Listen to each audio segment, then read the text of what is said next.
Good morning. Today's dissertation is going to question everything that you have ever learned about the government and the church. Now, I have personally experienced censorship by the government and by the church in the research that I have done, proving, in fact, there is no separation of church and state. I even went so far as to research this topic for well over 20 years.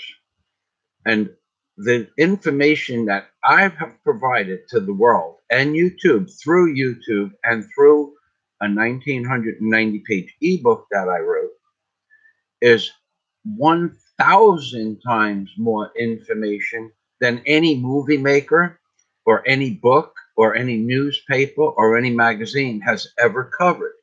And yet, I get no recognition in today's world. I did, in 2010, get worldwide recognition in the form of view counts, where every one of my dollar bill videos went completely off the charts viral.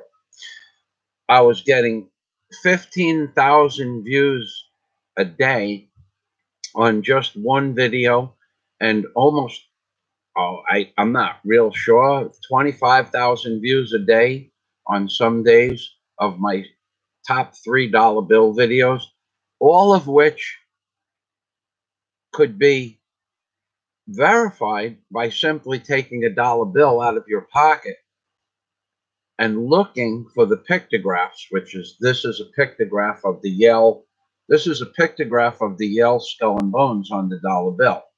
This is a pictograph of a fraud defrauding the American government and the people of the Americas itself by constantly backing up the lies and half-truths and deceits that the government is perpetrating onto the American people.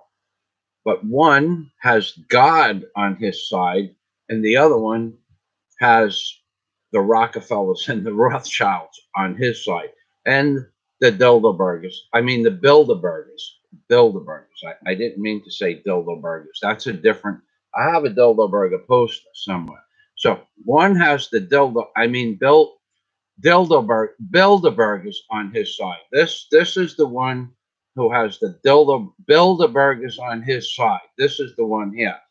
And that means that he has the Council of Foreign Relations, AIPAC on his side, 100%. Well, actually, AIPAC isn't on Donald Trump's side. AIPAC is on Donald Trump, or Donald Trump is on AIPAC like white on rice.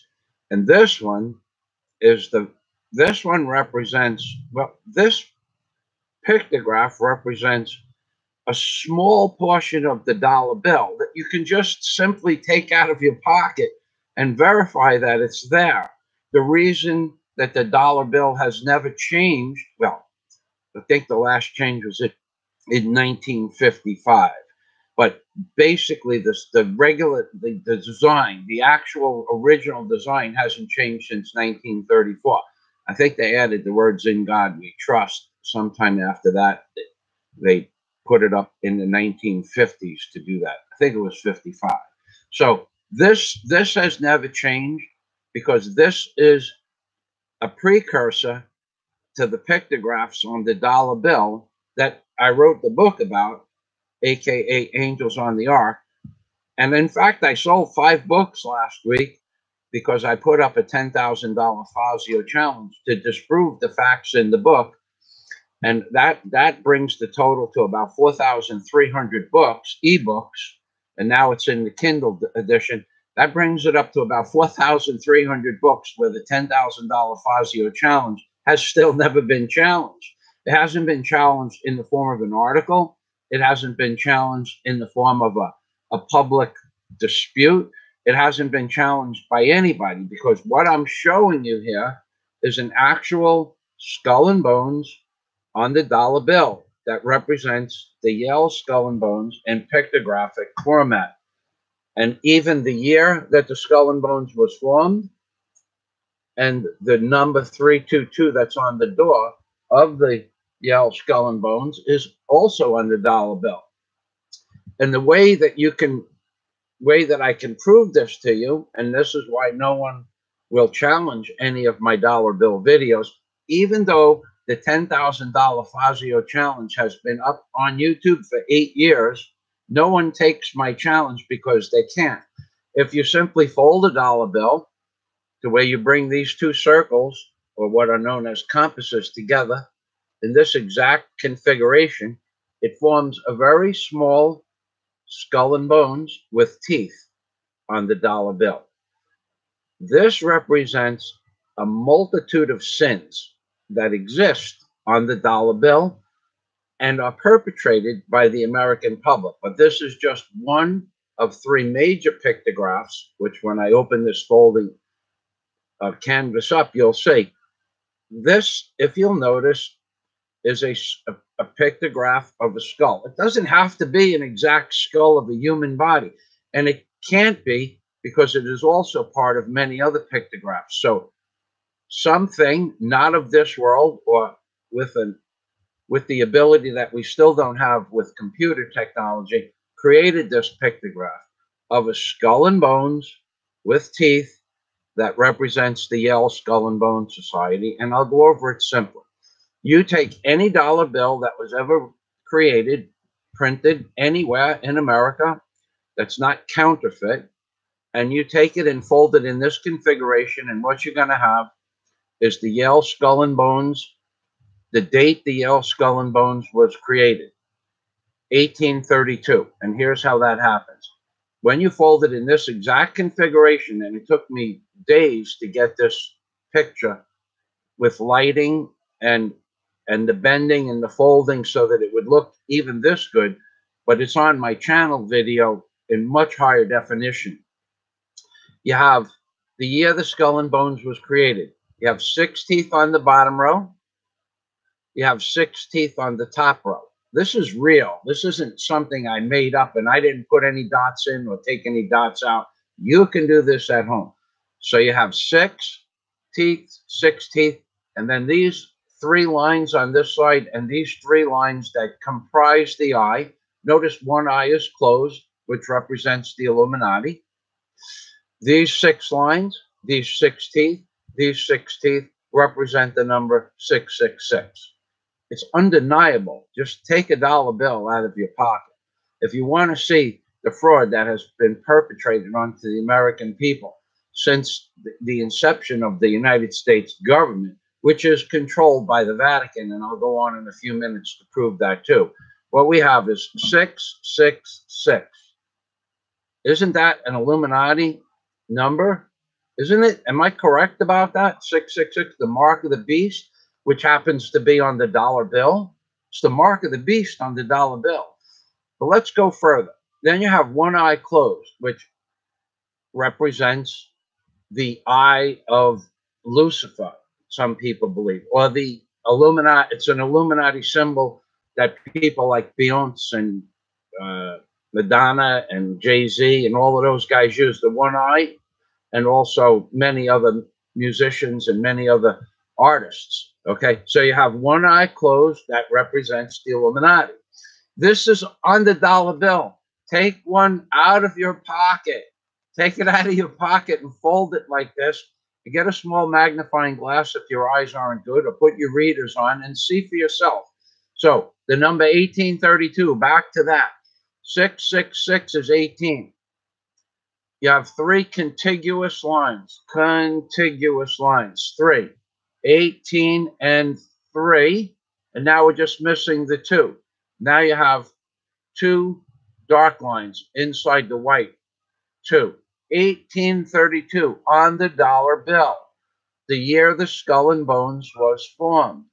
Now, I said, in addition, there's going to be the number 322, which is on the inner sanctum of the Yale Skull and Bones sorority or fraternity. Okay, easy enough. Here we go. 3 contiguous lines around the outside. These dark lines, 3, and 2 lines opposing inside the whites. Now, you could do it any way you want, but this is a skull. And by definition, somebody will say, well, there's no bones there. Well, you're wrong. You're wrong about this. This is something I know about. This is where the $10,000 Fazio challenge comes in, that no one has ever taken. A skull, by definition, is comprised of, I think, 7 bones, or 7 major bone segments. Okay, so a skull, by definition, is formed by the culmination of a series of bones.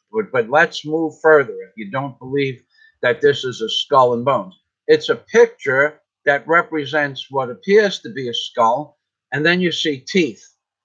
Teeth, by the way, are bones. They are structures that grow out of the jawline that are basically bones. That's where you get the expression roll the bones, because originally, when people were gambling, they used teeth with numbers on them. That's where the expression roll the bones comes from. So you have proof, infinitesimal amounts of proof, that there are teeth, which represent bones. There is a skull, which represents a skull. A skull is comprised of bones. And then you have the number 666, which is an Illuminati number. One eye is closed. I didn't make this up. Take a dollar bill out of your pocket and look at it under a high-powered pair of reader glasses, or a small magnifying glass. And then you have the number 3 contiguous lines, and then you have the 2 dark lines, 322. This is right in your face, but it gets much more complex than that.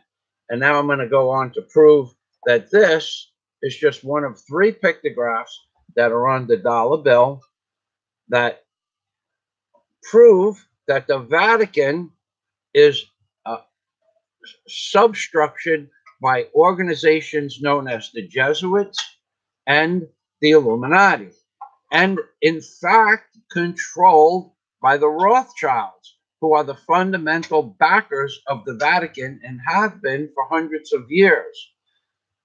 Now, the actual bank of the Vatican is under control of the Vatican, but it's under control of the Rothschilds, which is under the control of what is known as the Rothschild banking industry. And I won't get involved with it much more than that. I won't start talking about words that begin with a Z, because YouTube will filter this down. But the Rothschilds control the Vatican. I have 5 tabs up on my home page here that I may review, but I don't even have to review it, because all you have to do is put down Rothschilds control Vatican in a search engine, and you're going to come to a few dozen articles. Now, one of the things before I just start to discuss the politics of the Trumpster here, the Trumpster knows all of this, because the Trumpster is a New World Order type of man. Okay, he is controlled by the same organization that put this pictograph on the dollar bill. Now, I'm telling you that this has been a plan, and I'm going to try to get this zoomed in right here. I'm telling you that this plan has been in existence long before the Vatican even was built. None of that matters. This man is a globalist. He has done nothing. Well, okay, he's pretending to deal with the border crisis. Okay, and everybody's got to give him credit for the pretentious ideas that he's posting to the world. But I believe he has a much deeper agenda. Personally, I see one of a few things happening because of this border crisis. The rules are going to change, but you're going to need much more law enforcement and military, which goes against the Passe Comitatus Act. But you're going to see much more military intervention at the borders. That's what he wants. He's a globalist, which will eventually lead to a United Nations-based military, which is definitely linked to the New World Order and what they want. So if his plans are true to form, according to Michael Fazio, then this man is setting up the United States to put it into a kind of a military, under the supervision of the military, which could lead to civil war. It's possible. Probably not. Why they have waited so long is they've waited for people like me and people that are in the next generation older than me that went through many different wars. They're waiting for those people to die off so they have nothing left to contend with other than mushrooms. Okay? The people that do have the ability to fend for themselves are not enough in numbers, and I don't think it'll ever come to anybody outright uprising against the military. And if they did, well, I'm not sure how that would turn out. It would be messy, and that would in turn immediately institute martial law. And Mr. Trump is a New World Order type of guy, and they want martial law. They want your guns. Don't make any rash decisions that I am mistaken. In California, when they had in Florida, when we had the floods back in 2005, the military police were going from door to door that they knew people had guns and demanding the people's guns, which, by the way, they never got back. That they never got their guns back. A few people did, but you had to sue them. I personally walked into a police station with a lawyer in uh, in South Florida, in the Florida Keys. Okay, I personally walked into a police station and walked out 6 fully automatic machine guns in cases. Okay, and then I don't know how many tens of thousands of rounds. It took us a while to carry the bullets out of the police station. While we were under police supervision, those guns had been confiscated during Hurricane Katrina. Okay, so it took the man years and years fighting in court to get his weapons back. And why? Because the military, or in this case, it was the Florida Marine Patrol, came and took his weapons out of his house. I don't know. Of course, there's a different type of permit that's required to have fully automatic machine guns. And this man was a super lawyer. I won't mention his name because if I did, they write books about this guy. And he was one of my clients. Okay, so they came in, they just walked into his house, into his yard, and said, "We want your guns." Now, there's the reason he gave up his guns is because in order to get a license to possess fully automatic weapons, which you can get, you also have to sign a waiver saying that they can come and take the guns at any time, which they did. So in 2005, they took his guns, and in 2009 or 2010, he got his guns back after spending hundreds of thousands of dollars of his time because he was the lawyer fighting the case. They took his guns away, and he probably spent more money in his lawyer's fees times than it cost to buy the guns.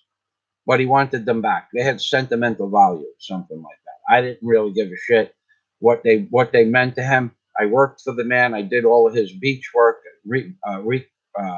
redoing his roads after the flood, cleaning up the back of his property, deforesting some of the other acres of properties that he had. I didn't care. I just did what he asked me to do. But they want your guns, okay?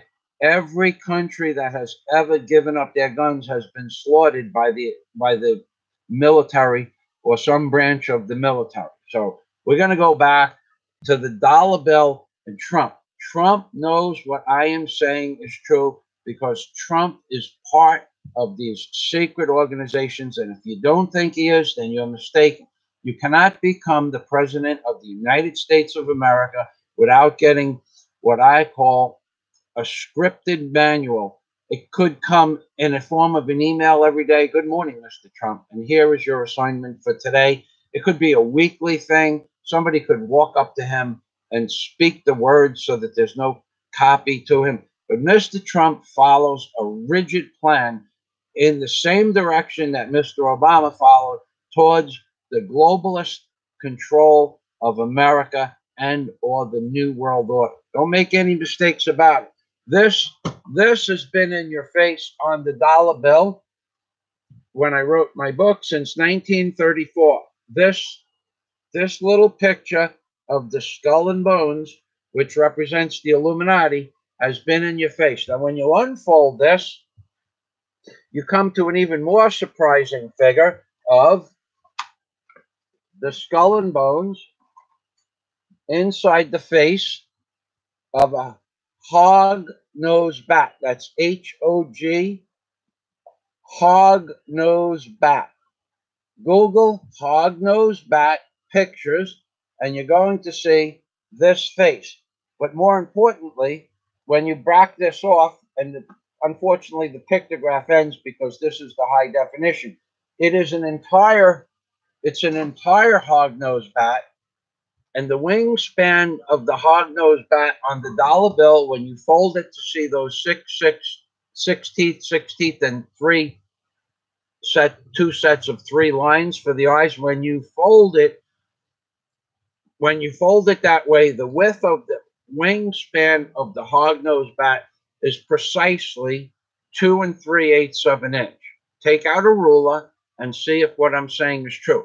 I don't need my glasses. I don't need to review anything. I did this research. It took 20 years to prove all this stuff. All of it's written inside the volume of my book, which you can click the link on my homepage under Angels on the Ark, and you can go to Amazon and purchase the book for $2.99. It's 1,990 pages. Unfortunately, it's a big read, but no one, still to this day, 4,300 copies, tens of millions of views on my dollar bills, which play on worldwide on different channels in almost every language.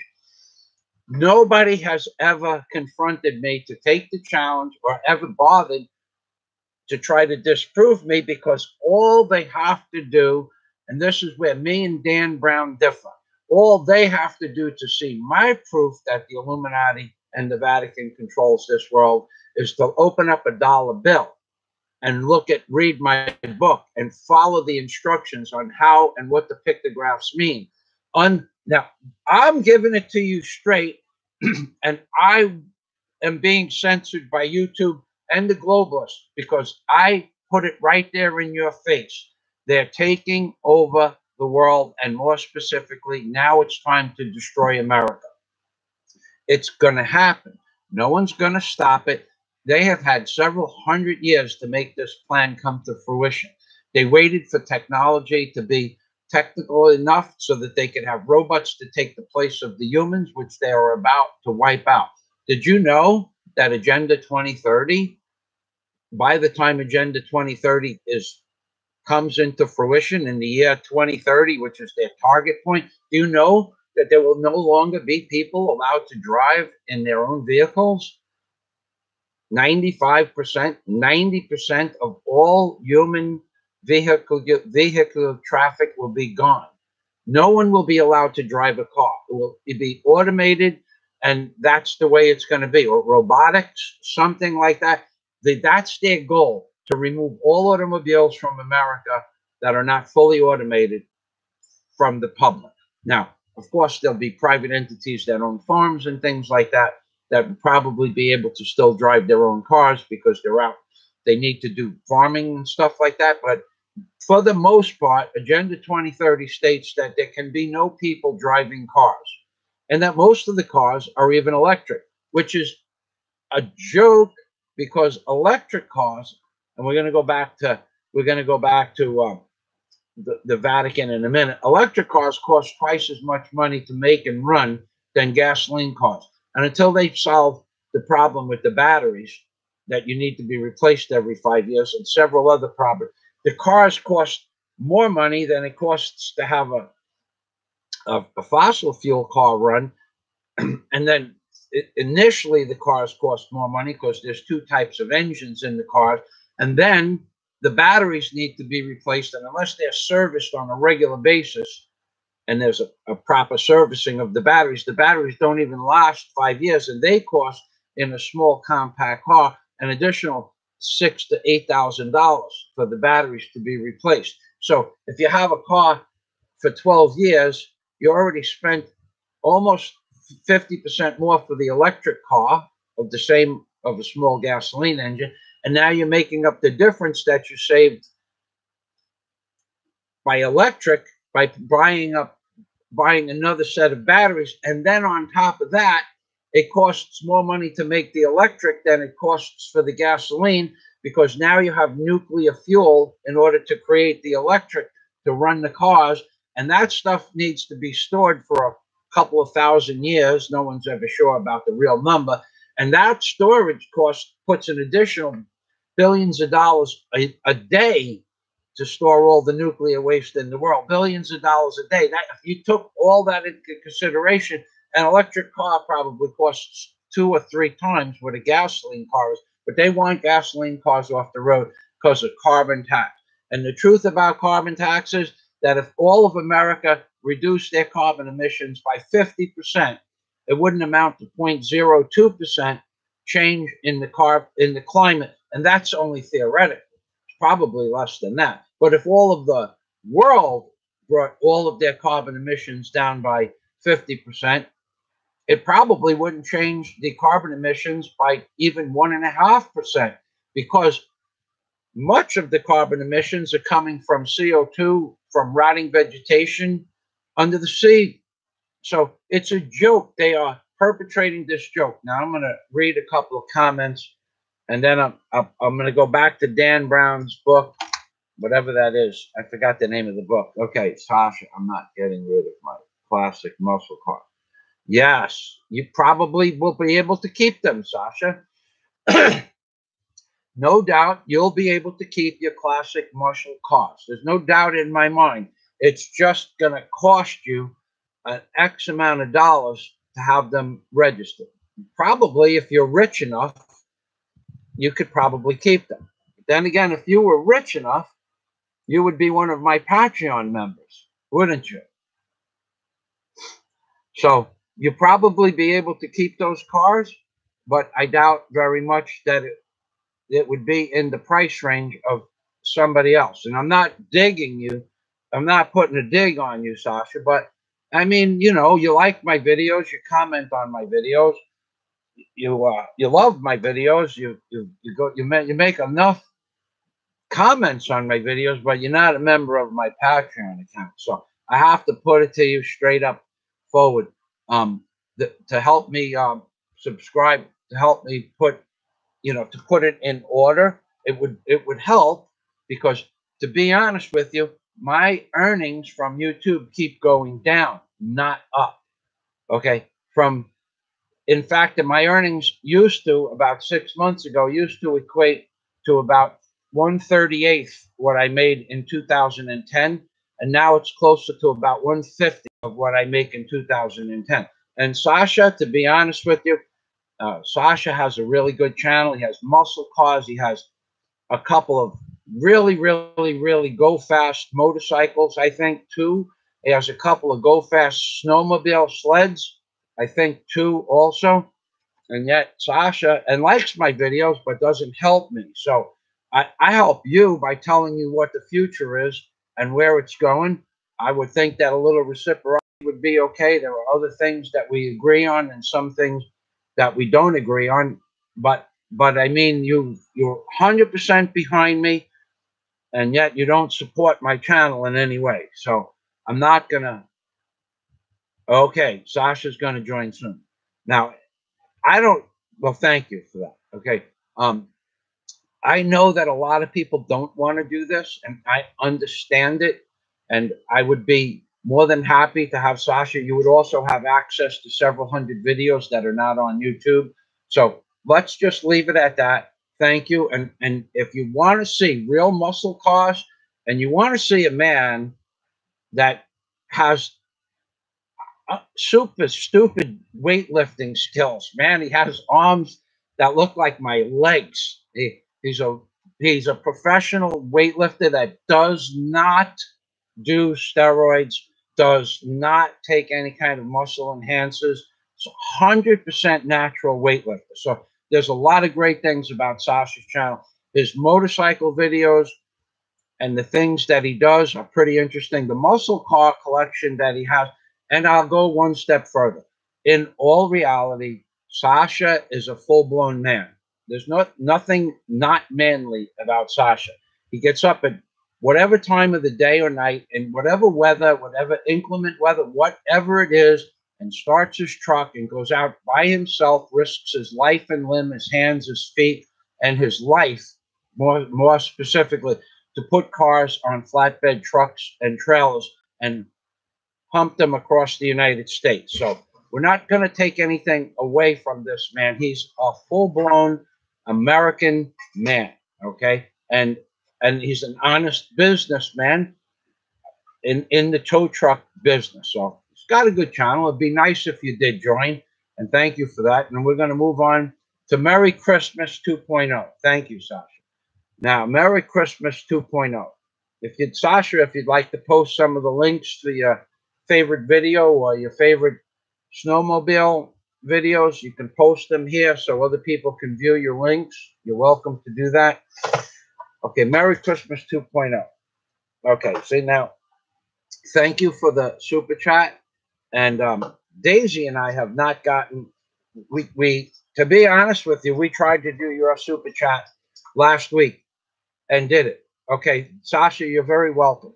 Okay, please, by all means, when this video is done, if you have a list of favorite videos, you're welcome to put them on in the comments. And if for some reason they get flagged as spam, I'll put them on so people can see. He's a noteworthy YouTuber, okay, but doesn't have a lot of subscribers. So, but he has good videos, and he's not an alcoholic and nothing.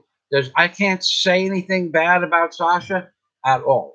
I would like him to be a member of my Patreon account to help me out a little bit, but I can't say anything bad about Sasha.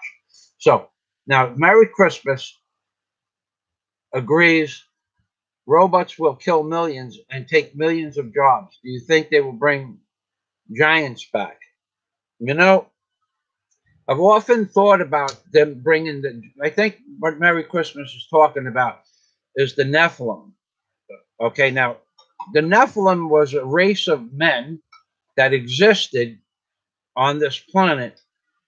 Although the Catholic Church denies their existence, they wrote about it in the Bible because they existed. There were skeletal remains where people were between 9 and 12 and sometimes as high as 18 feet tall. And that's who Daniel was supposed to be fighting. David and Goliath. I mean, these are real stories written in the Bible, and yet the Catholic Church denies the existence. So by the Catholic Church denying the existence of giants, it means it's probably true. Because whatever these New World Order, and the Catholic Church is a New World Order, globalist society, make no bones about it. I'll go back to this dollar bill stuff in a minute. It's all written on the dollar bill. Anybody here and I don't know how many people are here, 24 people, anybody here that goes to my homepage and watches my 4-minute video about the dollar bill and 7 facts of the dollar bill, nobody will ever take my $10,000 challenge because it can't be done. In 4 minutes, I negate any argument about what I just have previously said is true.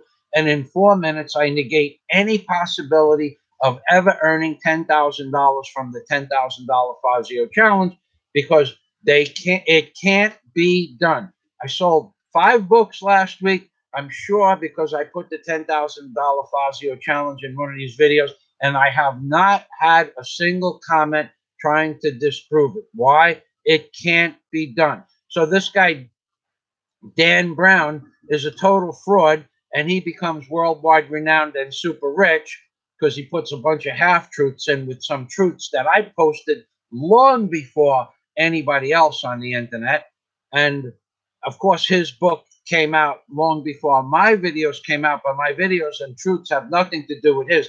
My videos and truth are about 1,000 times more of anything you'll read in Dan Brown's book or see in the movies. Okay, but because I put the book out as nonfiction, I get no traction from my discoveries. So going back to Merry Christmas 2.0, the Vatican denies the fact that 18-foot people existed because some of the remnants go back more than 6,400 years. Now, the Vatican and the church, they have all this whole system of lies. Religion is just that. The government of the United States is a religion. Okay, religion is the belief in something. Okay, now the Vatican pushes the belief in the Pope being an oh boy, I get sick when I even say the word Pope. The Vatican pushes this bull nonsense baloney story that the Pope is an intermediary between God and man. Nothing could be further from the truth. And I have 2 or 3 Jesuit Pope and gay Pope tabs up on the top of this page that I'm going to get to in a few minutes. But we're going to go back to Merry Christmas 2.0's question about giants coming back. Okay, if you'll notice, 50 years back in science fiction, Flash Gordon was 60 or 70 years now. Flash Gordon was able to fly with robotics, a jetpack on his back. Well, 60, 70 years later, they have a jetpack. Anybody on this channel could go out and buy a jetpack and take the training if they had Sasha's money. If they had Sasha's money, Sasha Shipnick, I can't see without my glasses. Shipperock. If they had Sasha Shipperock's money, he could go out and buy a backpack. Well, but he's not going to be able to buy that $225,000 backpack because he's going to join my Patreon account at a much higher level. You know, then he's going to shoot for the stars on my Patreon account. Wink, wink. So, but Sasha could go out. Sasha could afford one of those 200. I think Sasha could afford it. Not so much the Patreon account yet, but soon. Okay, so just having a little fun with you, Sasha. But seriously, only a few people can afford the backpack. But science fiction was 70 years back that they had backpacks where you could fly, and now today you can buy a backpack. I think it's $220,000. It will fly a 180-pound man for 17 or 18 minutes at 60 feet above the surface of the earth. Okay, so, and at about 100 miles an hour. So now that was science fiction. Science fiction also portrayed Star Trek being able to have a scanner that could go over your body and see what was going on internally in your body. Well, they have those. They're called MRIs, and now they have portable MRIs, and they have all kinds of stuff that was on Star Trek. Also, another thing, phasers that they have, which were basically lasers. Okay, they have those available to purchase by the average person, but of course you'd have to be the average person with a bank account like Sasha has, because those things are expensive, but you can buy them. They also have those electronic rail guns that you see in the movie Terminator. They have those available, but you cannot purchase them. Well, maybe Sasha could purchase them because Sasha has more money than God himself, by the way, and so do I, because God doesn't carry cash. But Sasha could afford a ray gun, a small hand ray gun. I don't know if he could afford but digressing back. So will they bring back the Nephilim giants in Merry Christmas 2.0's comment?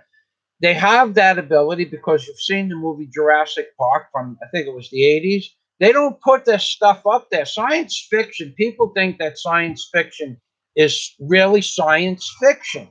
It's really science portrayed as fiction, because if they said they were going to be able to put a backpack on somebody in 1920s or 30s when Flash Gordon came out, they would say, oh, nobody's going to watch this. Come on, why should we watch this garbage? But so they portray it as science fiction. So the Vatican's stating that the Nephilim didn't exist is for a simple reason. It's because the Nephilim, the bones date back prior to the beginning of recorded history according to the Illuminati Vatican of Adam and Eve, which is a total bologna sandwich with no mustard or cheese or even bread. It's just a big pile of bologna, which on a very hot day, the pile of bologna would look like ta'i, which is a Filipino word for waste. Okay, that's Vatican is a corrupted organization that controls America via what is known as maritime laws. Okay, so if you Google maritime laws, let me put that in the bottom. Maritime laws, Vatican control. Okay, so if you Google this, I can't put the links, and I don't even have it up on the screen because I know this from my friend Bono's Entertainment. He has been pushing maritime laws, telling people of this world what the maritime law is. And the maritime law is a series of rules that the Vatican and the religious structure behind the Vatican and how it controls the courts and the political system controls America. So you have maritime laws control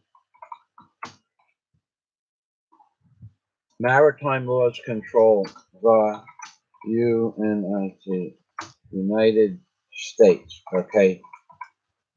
Okay, so there's one thing. Maritime laws control the United States, and it's just a series of laws and regulations that had to do with maritime navigation and shipping that the Vatican and the church controlled way back when. So getting back to Merry Christmas 2.0's original question. So if the Vatican and the Catholic Church, which are synonymous with one another, and criminals in bed with one another, along with the Jesuit priests, the Jesuit Pope, the other criminals that dress up in black robes because they're too damn lazy to go out and get a job and work for a living, and they would rather diddle your children and talk about God than actually going out and getting a job. Why else would you become a priest if you aren't? Nobody that becomes a priest, in my opinion, is in it for anything other than the fact that they're too damn lazy to go out and get a real job. Like Sasha gets up and works in snow and ice and sleet and rain and dark and cold and wind and all that other crap. He gets up and he goes and does what he has to do to make a good living for his family. So like I did, waking up or not going to sleep, just taking a nap after work and getting up at 10:30 at night, starting to welding on my barge all night because I broke something on the barge the day before and I had a job the next morning at 7 o'clock. So I'm out there on a barge starting welders and running 250 amps to a piece of metal if it was cold, if it was rain, if it was snow. I worked for a living. Do you think that any of these sissy priests in black robes that may or may not wear underwear while they're talking to their congregation, do you think any of those people would want to go out and risk their life and limb when they could just go blah, blah, blah? Tell you what you do. Go up to any priest and ask them if they've ever done any hard manual life-threatening labor. And the answer is going to be no. I confronted 3 Jehovah's Witnesses last week, telling them, why are you standing out in the hot sun begging for people's money when you know that the Bible and everything based on the Bible is a fraud? Because when I walked up to them, they were standing in the blaring hot sun at 10 o'clock in the morning, which was really, really hot. I didn't walk up to abuse them, but it turned out to be a little bit abusive. They thought I was abusing them.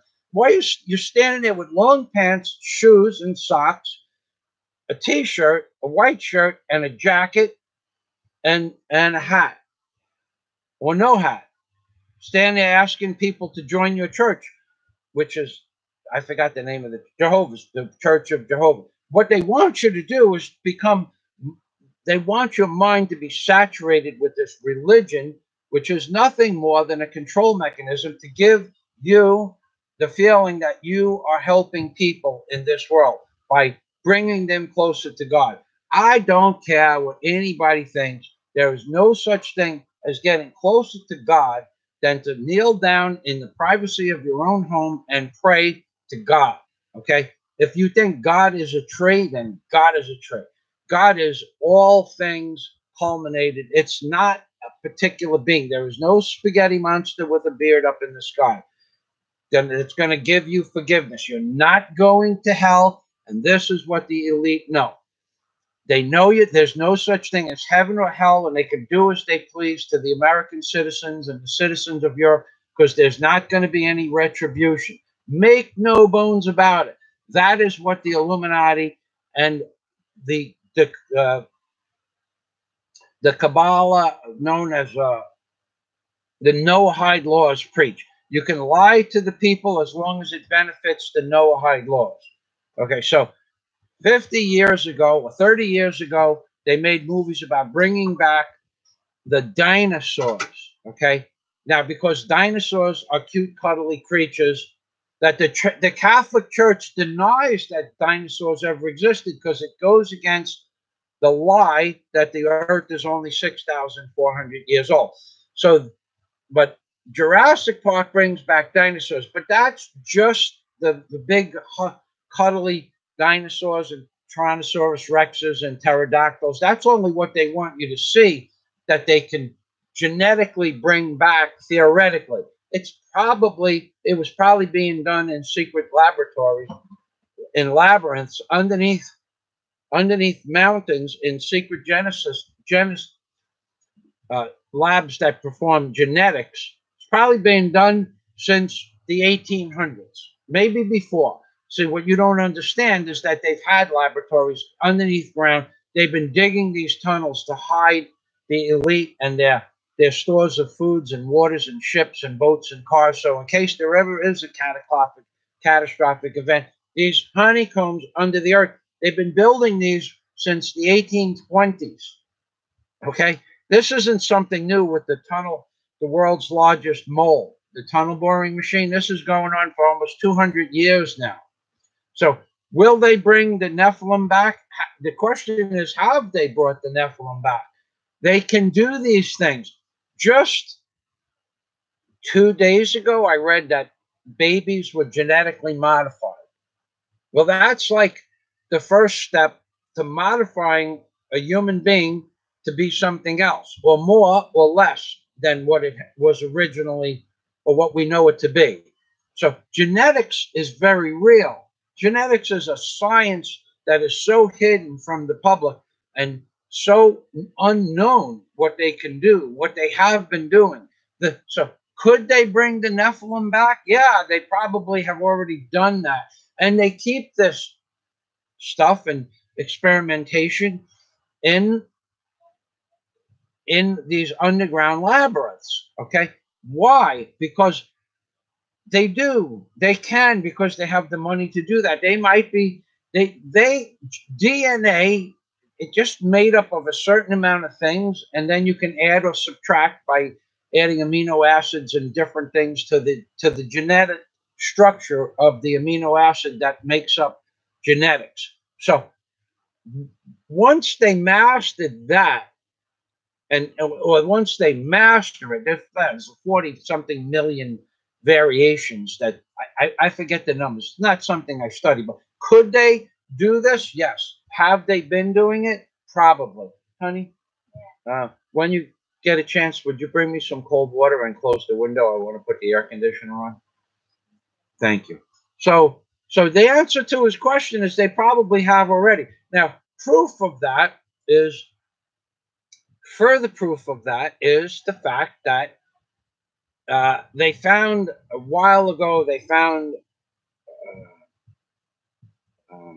was a large type of carnivore, like a bull, but like 3 times bigger than a bull or 5 times bigger than not a saber-toothed tiger, but they found one of those where they said they could use the DNA about 15 years ago. A mastodon, something, I think it was a mastodon. This isn't something I planned on talking about, but it was I think it was the size of an elephant or bigger. Maybe it was 5 times bigger than an elephant. But they found the genetic code encapsulated in ice. And And I just wanted, while we're talking about dinosaurs and all that crap, you know, the lies that you've been taught, where oil comes from, come the F on now. Come the F on. They're talking about oil for the last billion years from leaves and stuff falling on the bottom of the ocean for a few billion years, and then dirt falling on top of that, dust and dirt, and then that moving down into the ground 1,000 feet, and they're talking about that's where oil comes from. That's total bullshit. Okay, it's total bullshit. And then, but more importantly, they talk about how all the dinosaurs accumulated in different places of the earth, and when they rotted, it formed oil. That's total bullshit. Okay, there's that bologna sandwich with no cheese and no mustard and melting in the hot sun that looks like what we in the Philippines call tae, which is a waste material. That's just nonsense. Oil doesn't come from decayed animal species or dead rotten leaves. Some of it probably does, small pockets, but not a billion, not 1.2 billion barrels a week that we pull out of the ground. No, that's not happening. Come on, get real. Look up the real origin of how oil is formed. It's probably formed by some other form of way. I don't know much about that, so I'm not even going to speculate. But don't tell me you're pulling a billion barrels of dinosaur fossil fuels, because when you see a dog that rots on the side of the street, or a cow or something like that, it all goes into the ground almost within a year or so. Is nothing left from bones. Why did all the dinosaurs somehow get together and not rot and then get encapsulated and then form oil? It's just total nonsense. It's the same. You could say the same about religion. It's a control mechanism. So the Catholic Church denies that dinosaurs existed. Now, when you confront them, and I confronted not just the Jehovah's Witnesses a few weeks ago, they all have a standard answer that they go by. They have a standard answer why dinosaur bones exist, and dinosaur bones are 60 million years old. God, the spaghetti monster in the sky that judges everybody on right and wrong, the spaghetti monster in the sky, wait for it.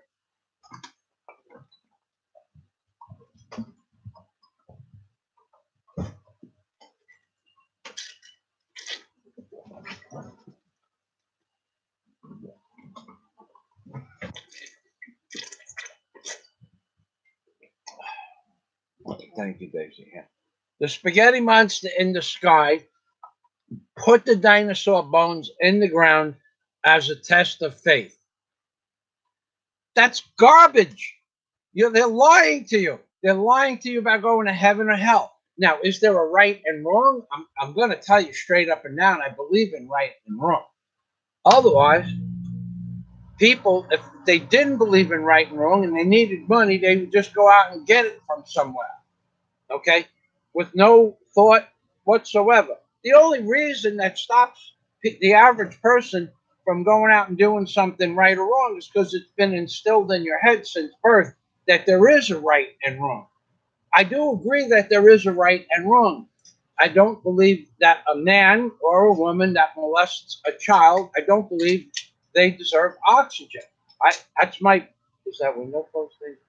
Thank you. I don't believe they deserve oxygen. And yet you have the liberals that want to start, that have all these LGB and LBA, whatever, the transgender, all that crap they want to push so that you can have laws passed where children can get married at the age of 12 and all that other crap.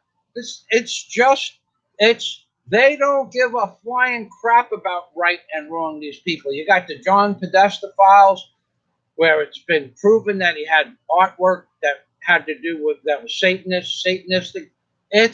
The plan is to destroy the fabric of the American way of life by whatever means necessary. The plan is not to make America great again. This guy over here with the Make America Great Again, yeah, he's going to make America great, which may or may not lead to martial law and or civil war, which will lead to martial law. And then then what is their idea of greatness? To see, this is the thing that you don't understand. Their idea of greatness and Trump's idea of greatness. Here, look. Trump's idea of greatness is control. Okay, the control of the military and the police, and he's doing a lot of wonderful things for America, but eventually it's going to lead to where they want you to give up your guns, at which point America will become a shooting gallery, just like Pol Pot did, just like Mao Zedong did, just like Stalin did. They're going to do it if you give up your guns. It's going to happen. What they're planning, what their new plan is, just wait another 10 or 15 years where everybody that really served in wars like Vietnam or Korea, all those people are dead and dying of old age or too old to even pick up a weapon. Then they just come in and take the guns. And then that's when the American society ceases to exist. Because then the only people with guns, just like everybody else states, is be criminals. So going back to Merry Christmas, yes, they can. Yes, I believe that they can do this. Now, there's a reason I believe that they can do this. There are so many TV shows showing you this. Okay, this is not a new theory. So there are TV shows that go back 50, 70 years that are saying that they're doing genetic experiments. Well, most of the ideas for Star Trek came from actual existing scientific experiments that were taking place prior to Star Trek. And that Gene Roddenberry had a friend or a cousin or a brother or a relative that told him what was going on and what the science field thought the future would be like. What now, as far as having ships, well, from other worlds, now they may be from other worlds and they may be from the other side of the Arctic Circle where we're not allowed. They might be from interdimensional beings because people can time travel mentally. That's all proven to be true. So why couldn't they bring back and why couldn't they bring back dinosaurs? There's no reason. And then if you go one step further in science fiction, most of the shows now, the really, really good shows, are showing time travel. Okay, where people from the future can go back and change the past.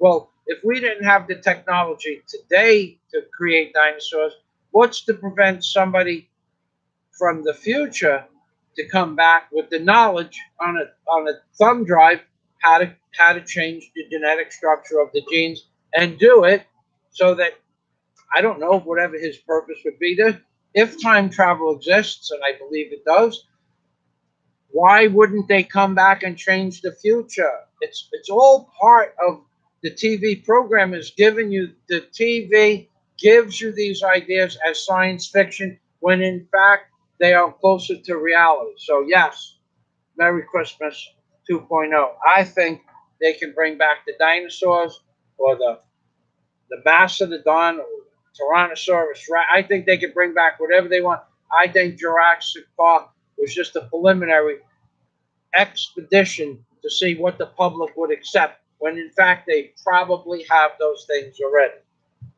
But let me go back.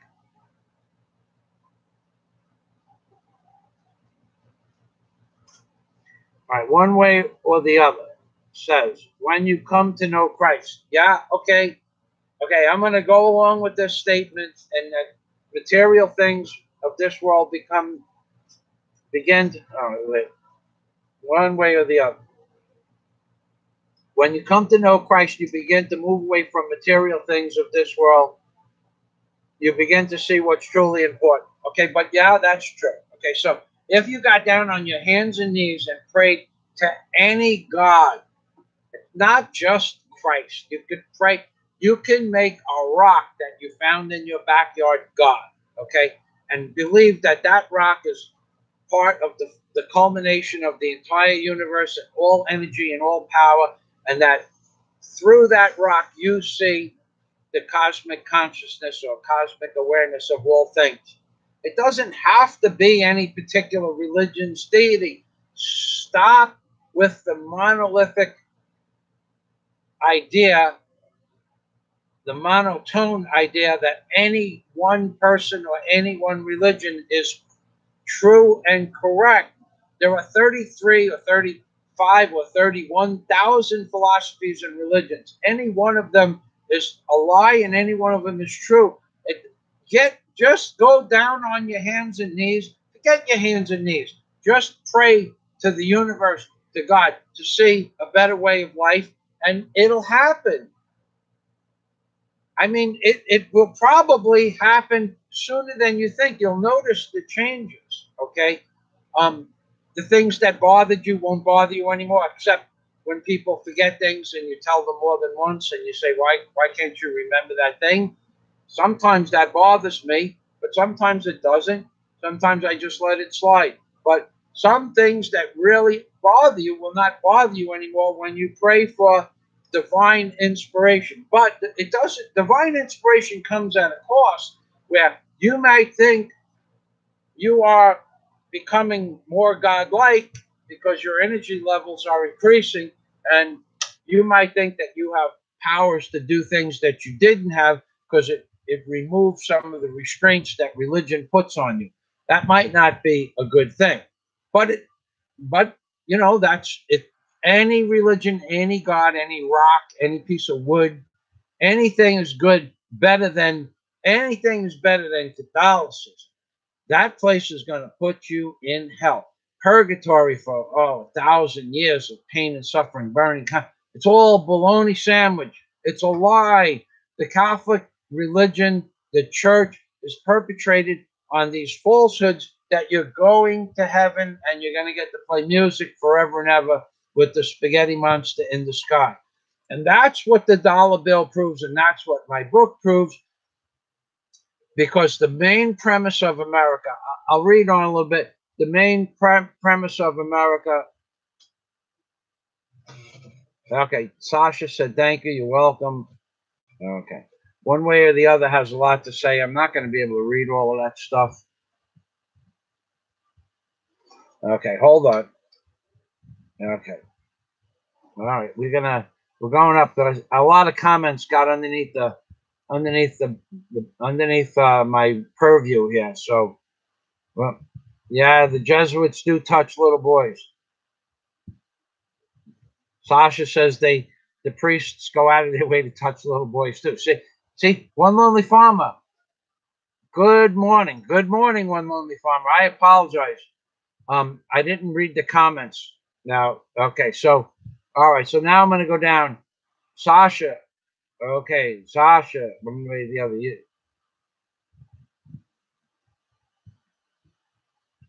All right, one way or another, all that Christian stuff has been done by many other people. This Jesus miracles, don't make any mistake about it. Other people have performed miracles.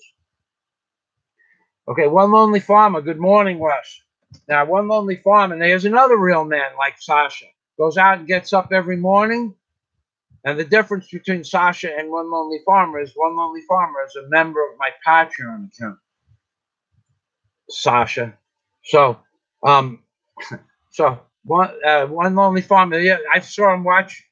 I watch all of his videos. I can't comment on all of them, but I watch. Well, not all, but I watch most. I watched one. He had the $4,000 tire. One Lonely Farmer is out there now. Anybody that's ever ground rubber. One Lonely Farmer. He's out there. He's got a tire that's 6 foot, 2 meters high, 2 meters wide, weighs probably close to 700 or 800 pounds, or maybe better than that when it's new. Grinding rubber with a grinder. There's a tool. It's got like rocks on it. Looks like someone threw rocks on it. Painted it silver. It's a rubber grinder. I have one, and you have to grind the rubber down to revulcanize it. I didn't use it for revulcanization. He's out there grinding to where the tool gets so hot that he dips it in the bucket of water next to his workstation, and it sizzles. It's boiling the water. A 5-gallon bucket of cold water. It's sizzling. There's a man that does what he has to do to make a living. And so he's doing this thing for a tire that costs $4,000. That's not only expensive, but he can fix because he has all this knowledge how to fix farm equipment. He didn't get it by being a priest. Okay, a priest has no knowledge. I have known priests, they don't know a damn thing. They know how to recite parables, and they find some parable or verse in the Bible that suits your fancy, tickles your fancy, other than like when they're diddling your children when you're not around. They find out what your weakness is, and they perpetrate that weakness. So you'll give them money every week for what? For what? I am in Tagbilaran yesterday. You want to know how I feel about the church? This is effing ridiculous. I'm in Tagbilaran the other day. What they're building, Daisy, you remember I told you they're building an obelisk yesterday at the church in Tagbilaran? They're building an obelisk. Yeah. Okay. I'm going by. Not only is the church in Tagbilaran, I don't know the name of the church. I've never been inside it. Those places scare me.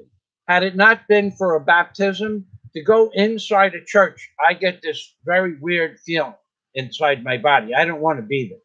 I don't.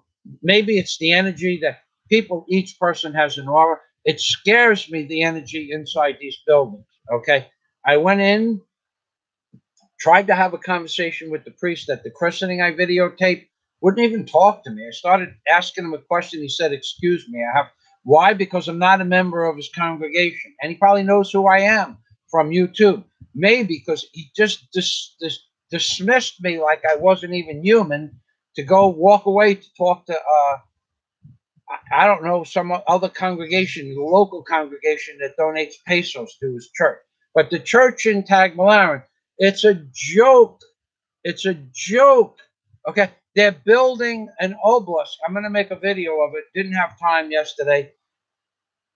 We went into the city to get my computer fixed, which is why I have a computer, by the way. And maybe I'll do a segment of that. But so that we go past the church. I look over to the left as we're coming into the city, and they're building a freaking obelisk like they have at the Vatican, like they have at Washington, D.C., like they have in the Square Mile of London. An obelisk is an Egyptian symbol to a deity or represents a way of life and a philosophy of the ancient beings that control this world, long before the Great Pyramid was built, by the way. So I think the Catholic Church is a mental, yeah, I think you have to be mentally retarded to believe, if after you reach a certain age. How I got to know that religion was a fallacy was I believed in God, the church, Jesus, and religion. I believed in it wholeheartedly. I had the out-of-body experience, or the euphoric experience of born-again Christian. I believed that I was in touch with a deity named Jesus and a superior knowledge called God. And I didn't believe anything. It was real. But then when I got involved with what it was that was happening to me, it happens to people of every faith and every religion. The only thing I had to justify was God, in religion was Jesus and God. But it happens to Jews. It happens to Muslims. It happens to Buddhists. It happens to people that study every philosophy. Read the book. I mentioned the book One Lonely Farmer, Cosmic Consciousness by R.M. Buck. It's a PDF. You can get it online for free. One Lonely Farmer picked up the book, said he bought it online, and he read it. A few days later, he said, "I'm done reading it." I hope you enjoyed it. But it's available for free in a PDF format if you want to read a PDF format. It's not Kindle, but it's PDF, and I read PDF all the time. So I think they've done a lot of stuff, and I don't believe this religion. I have articles up here. I haven't even looked at any of the articles because now I'm going to go down through the comments. So LOL from Sasha. Catholic Church buys the bones of archaeologists. That's right.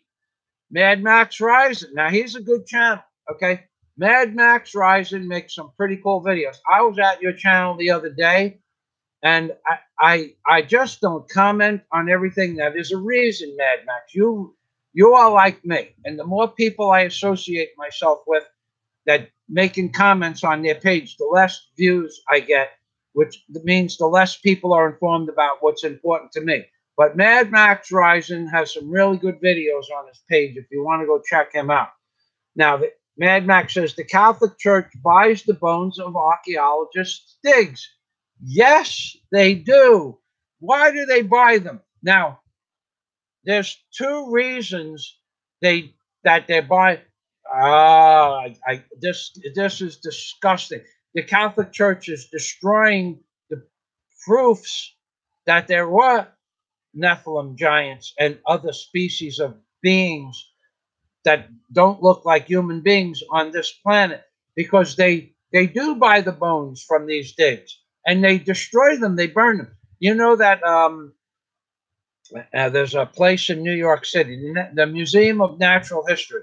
They had dinosaur bones and the Nephilim bones, more specifically the Nephilim bones of the giants, ranging from 8 or 9 feet to 18 feet high. They had them stored in the tombs under the Museum of Natural History. Now, if you've ever been there, I've been down 4 floors at the Museum of Natural History. I got a pass from that guy Norm Tolson I used to study with to go down and do some old research. This is back in 73, 74. You weren't allowed to photostat anything. There was no such thing as digital cameras, but you were allowed to read the books under the supervision of a person would sit in the room with you, and as long as you didn't break the pages, a lot of this stuff was real. But they have many more floors underneath there. Well, those floors under the Museum of Natural History stored the bones of giants, of Nephilim. And they in sometime around 1900 or 1901, they took all the bones together and they burnt them. Why? Because it proved the theory of the Catholic Church of the world not being 6,000 years old. It proved them. And the Catholic Church funds all of these criminal organizations known as the New World Order, the United Nations, the caravan coming from Mexico. The Catholic Church via the Rothschilds, via the Jesuits, via some ancient species that lives probably in the tombs of the Vatican. They control this world. So the narrative that they want, if there's no bones, how can you prove it? So why are they buying up the bones? So their excuse to buy up the bones is because the bones were fake. So somebody faked a discovery of bones that's in rock or mud or tar pits or a decomposed granite. A lot of it's in California. It's kind of dirt. I don't want to get involved with the chemistry of the dirt, but you can wash it with a hose. It washes away. You can hit it with a pickaxe, and you might get a piece the size of a quarter out of it. So a hose washes it away, and a pickaxe chips a little piece about a quarter of an inch deep. So the Catholic Church is buying up the bones under the false pretense that somebody put all these bones in the rock, and they're fake, and they don't want people to believe that the Catholic Church isn't telling you the truth. It's a joke, ladies and gentlemen. It's a joke. Look up what Mad Max just said.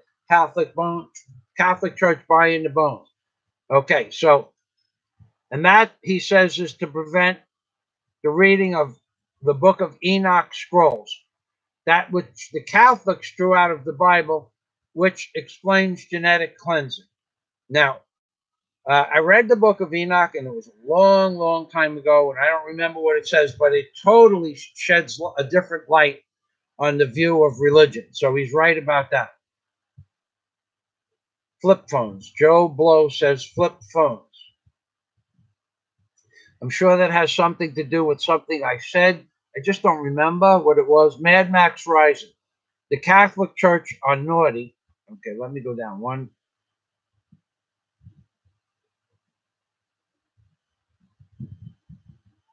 The Catholic Church are naughty, so how is controlling the brainwashed people wrong? From Mad Max Rising. I'm not sure the relationship to the words, but I'm sure that Mad Max Rising has a good point. I just don't know what that point is. Okay, one way or the other.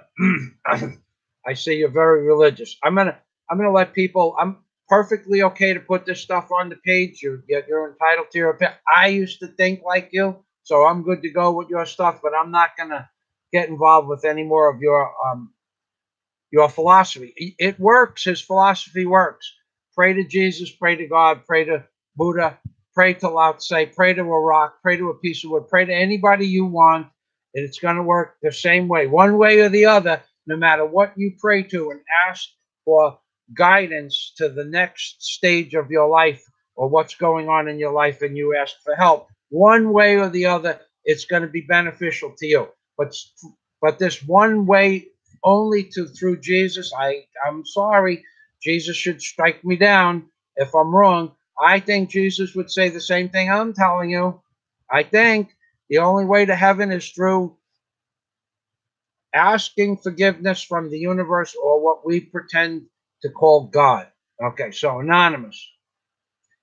Anonymous says cannot be labeled. And so that's right. God can't be labeled, I think. Sasha says the only thing they go out of their way to do is touch little boys. Right. The Catholic priests are not going to go out and get a job. But they will go out of their way to form little groups of people. I know 2 altar boys that were molested by priests in my parish. Okay, that's where it started. And now they're both gay, and they were my best friends from childhood.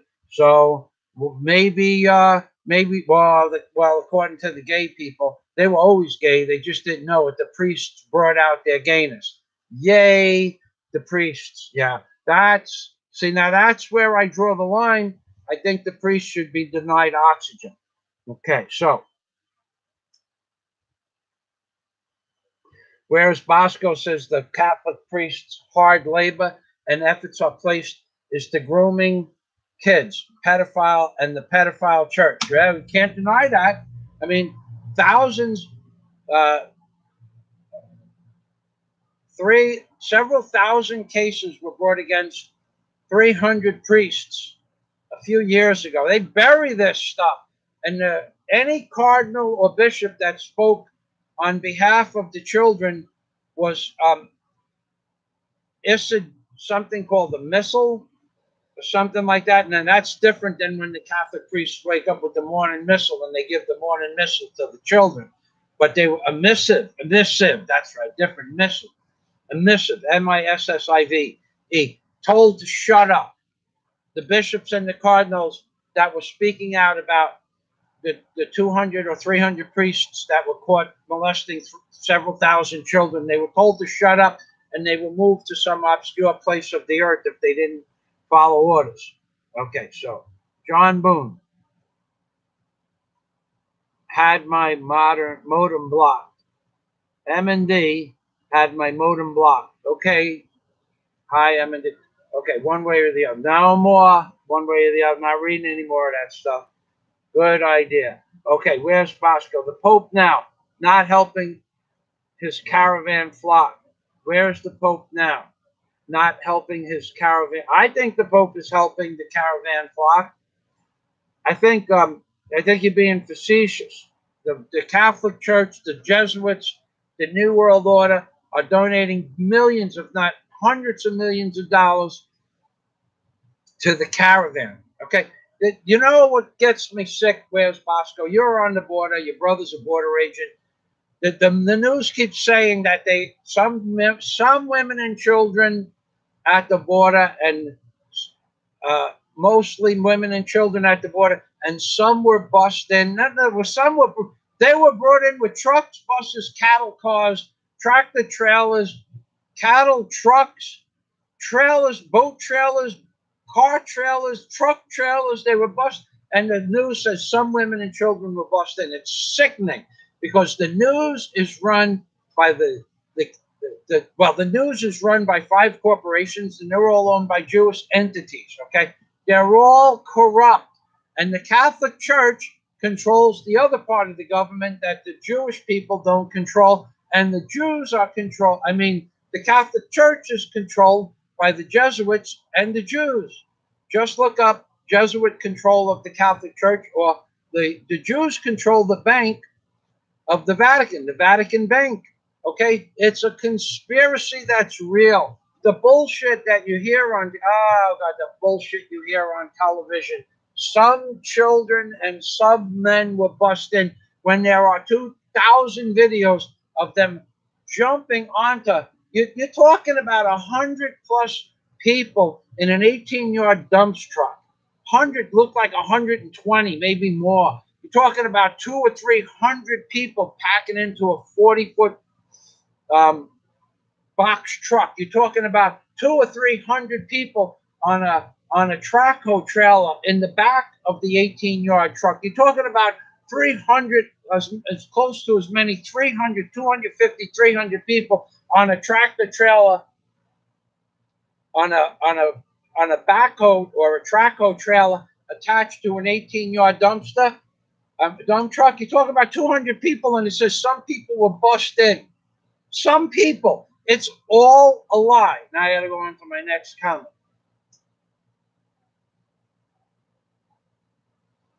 Well, Mad Max says the Jesuits touch little boys. They are infiltrating the Catholics. They have been with the Masons for 100 years. Now I'm going to go to an article. I'll give you the name of the article. I'm going to give you the link to the page of the article.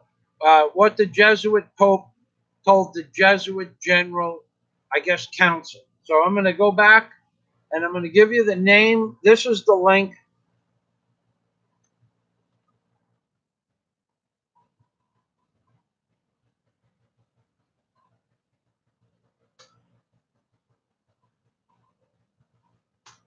Jesuit Articles is the name, and then the next post I make is going to be the link for the articles. Okay? This one here is the link for that article.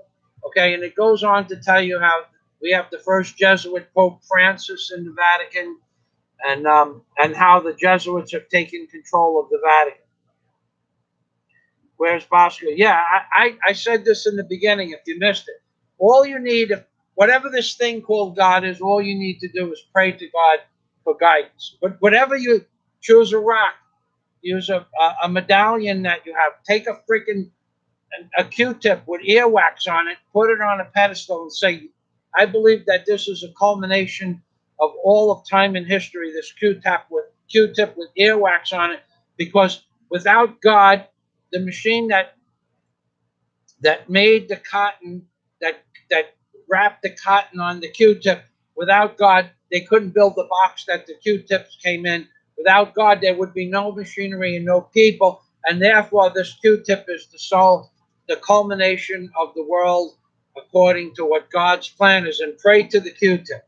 Okay, that you have the same chance of praying to a Q-tip with earwax on it as you do Jesus, except you've been programmed that Jesus is the only way to God. And this guy, one way or the other, he's effing sure that Jesus is the only way to God. It's his only way. It shouldn't be anybody else's only way, which is what this religious dogma does to people, and why they're fighting wars over whose God is right.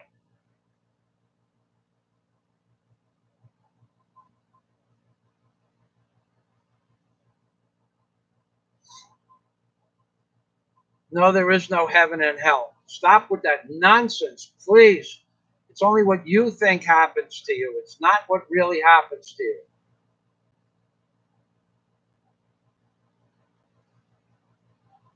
Mad Max Rising, I live in a Catholic community for Alpha's sake. What does that have to do with me? A lot of people here don't believe in that religious dogma. Filipinos, they have their points of view on religion as well. It's only the weak-minded people of the world that believe otherwise. People that have true understanding of what's right and wrong don't need God. The Filipinos, you can walk down any street in the Philippines, no one bothers you. None of them, not all of them, go to church. They just have a better sense of what's right and wrong. They don't care about going to church. They already know what's right and wrong, and they choose. I walk down the street. Daisy and I walked through the city yesterday. We don't have to turn around and look at our backs. I went to the ATM machine to get money to buy groceries. But no one looks around to see if anybody is watching you. No one does that. The Filipinos don't do it. I don't do it. The businessmen that are putting deposits in or taking money out don't do it. It's a very safe community because they know the difference between right and wrong. So that I live in a Catholic community, yeah, they're surrounded by Catholics, but they don't use religion. No one says God said to do this. You molest one of their children, they're not going to persecute you because of God. They're going to persecute you because you did something wrong. Okay, I one way or the other, keep posting. Knock yourself out. Knock yourself out. Please continue to post all you like. That's it. Done with your comments. Okay.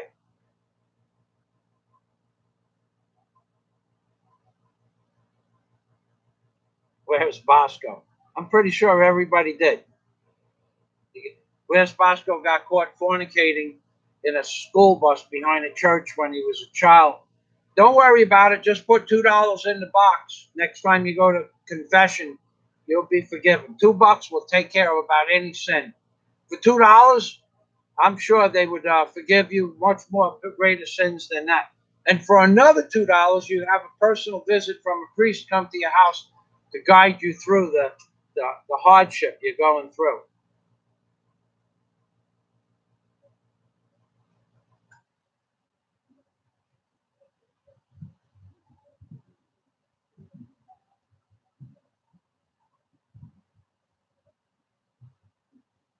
Anti-Satan pro-life says he came by to say hello, and then he said, I said, how's it going?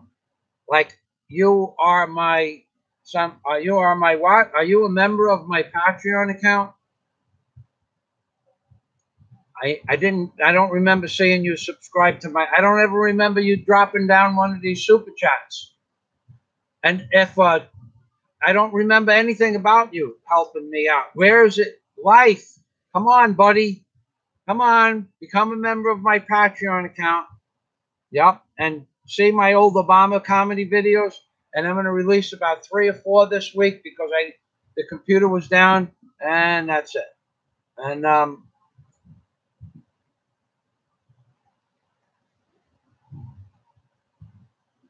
Mad Max Rising. I don't know who you're talking about.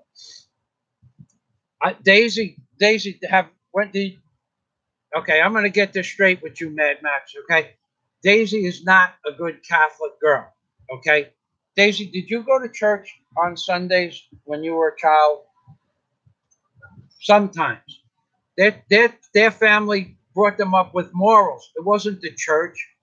You're mistaken. You have a false sense of understanding about the Philippines. I was with 3 girls last night and Daisy who were totally useless, completely useless women, had no skill sets. They had a college education and they were basically dumber than a box of rocks. And the church didn't come up, but I do understand that the employer that I was out to dinner with does not go to church, nor does his family nor do they pray to God. The Filipino community, they may have been brought up Catholic, but they have been taught that there are other ways through this thing. But none of these girls had anything to do with the church, according to the kind of comedy that they were portraying yesterday. So not all women in the Philippines. Okay.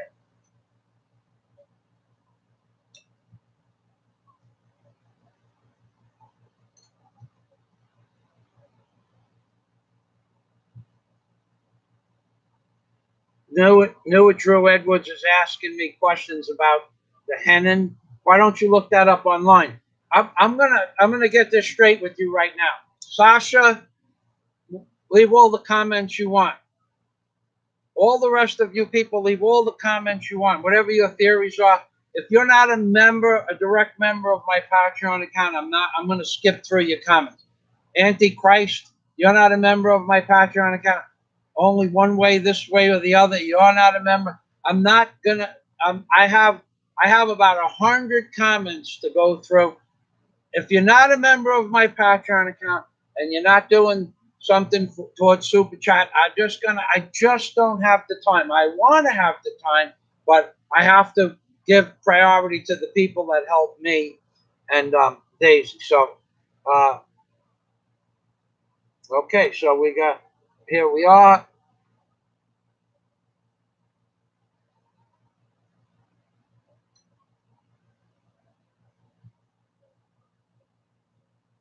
Merry Christmas 2.0. Now he's a very generous super chat donator, or she. I don't know if it's a man or a woman, because you can have a picture of a cow and be a man or a woman. You can't be anything else other than a man or a woman. That's just the way it is.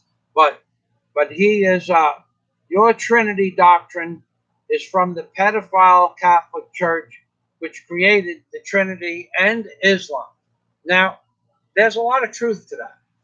Islam and Christianity go way back, as does the Masons and Islam and Jews go back way back. So, and there is so much stuff out there, information. He happens to have a little bit of an insight as to what it is, but don't make any mistake about this. The Catholic Church is totally corrupted. Don't make any mistake about it.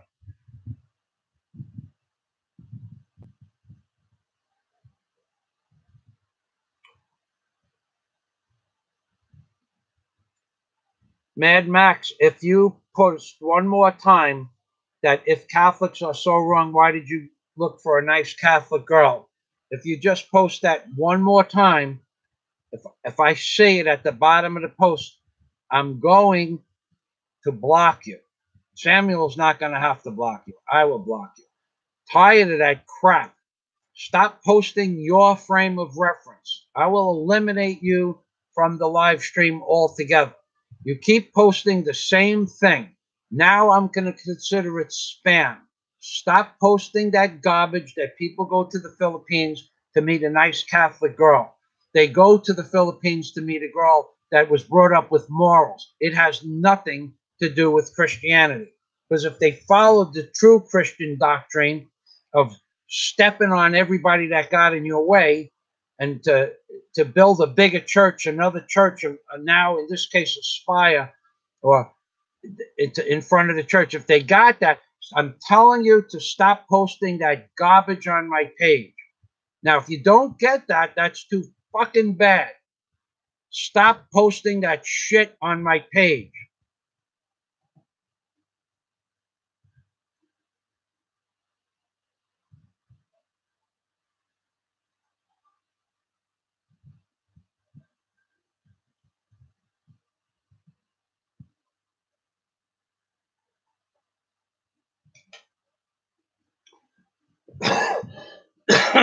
Psycho says DU30 agrees the Catholic Church priests are molesters. And that I'm reading that comment because President Duterte, who I tried to meet 2 days ago and was denied the privilege, and I thought I was being unfairly treated until I went out to dinner with the man I went out to dinner with last night.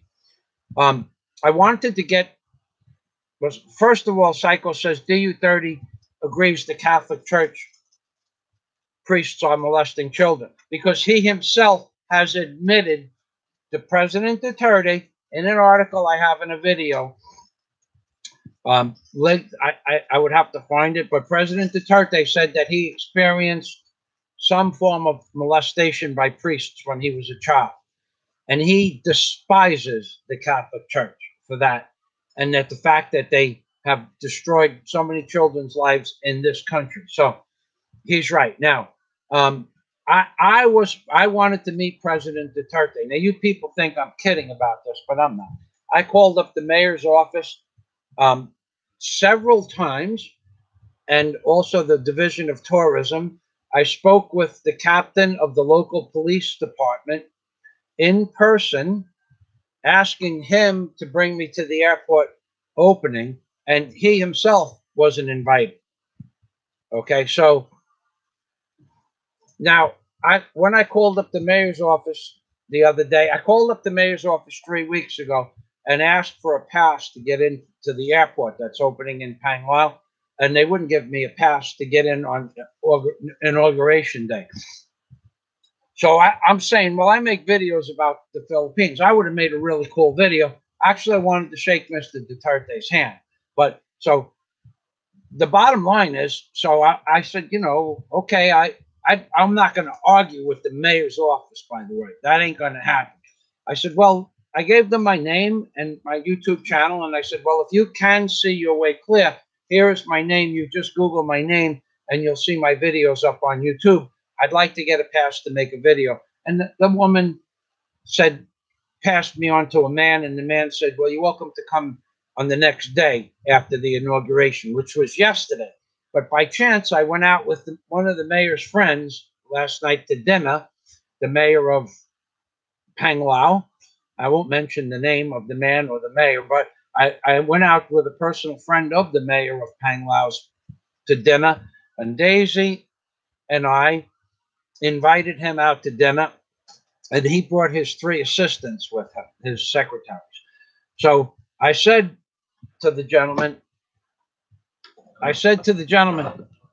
was a little bit upset that I couldn't get to the inauguration. And he said, him, the man I was at the table with, I couldn't get to the inauguration. Now, he didn't say it at the table.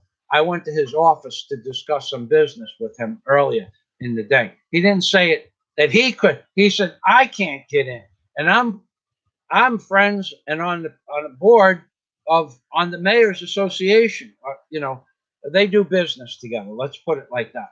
And he's friends with everybody in Cebu and Bohol.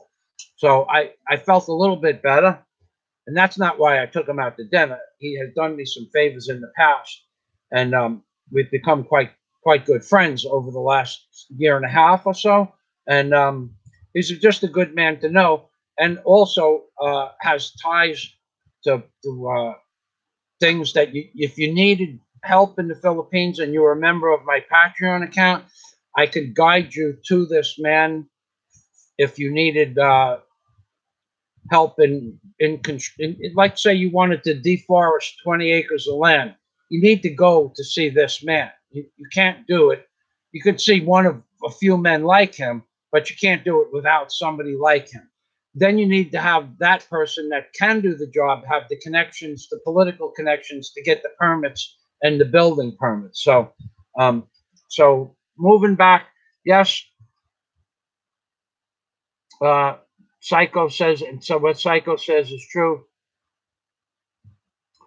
Whereas Bosco says the Catholic Church loves poor people. They prey on poor people. Honey, I need an egg, please.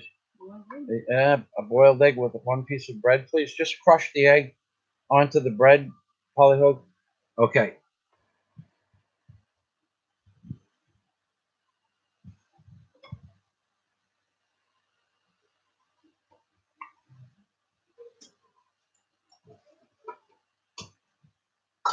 Whereas Bosco, poor people are like customers to cigarette companies, long-term suckers. That's probably true.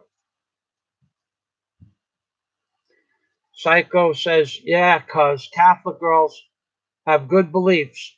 How they brought up in the Philippines don't mean Catholics are right. Catholic Philippines girls are good.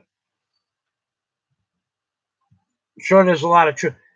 They were brought up in the Philippines in the Catholic community, but basically, Daisy, does your mother and father go to church?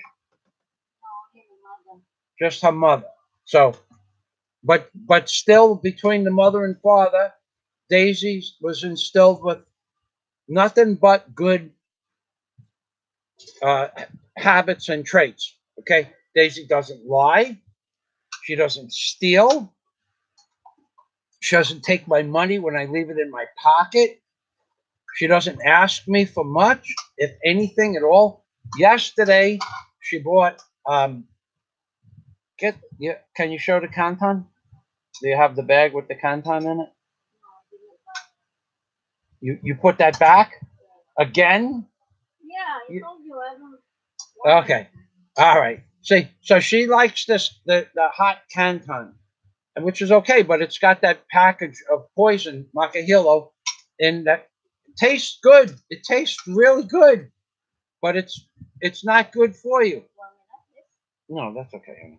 And it tastes really good, but it's not good for you. So in the shopping cart, I said to her, where is the canton that is on the list? And the canton comes in a bag about 8 inches by 8 inches and 22 inches tall. And she said, here. And it was the canton with the Macahilo. I said, no, not that, the real canton. So I don't care that she bought the garbage snack food. It doesn't bother me at all. But I said, no, not that, the real. So she took it out of the cart, put it on the table. I didn't know. So she's a good woman. Has nothing to do with church. So bottom line is, I put it back in the cart. She took it off. I put it back on. I said, leave it there. And when we checked out, I was outside getting another package that I had at the package store, and she took it off out of the cart again. So I didn't want her to take it out of the cart. I wanted her to be able to eat the junk food, but because I explained to her many times that the package of flavoring is basically just not good for you, it makes my feet swell up, it makes my heart palpitate, and it makes my ankle swell up 2 inches. So yeah, so it has nothing to do with the Catholic Church. Please stop posting that I came to the Philippines to meet a Catholic girl. I despise the Catholic Church. Okay? Don't make any bones about it. They have caused, by the way, the history of the Catholic Church is they have killed more people. The Catholic Church has killed more people in the name of God than all wars combined. All wars. Don't stop at World War I, II, or the Vietnam or Korean War.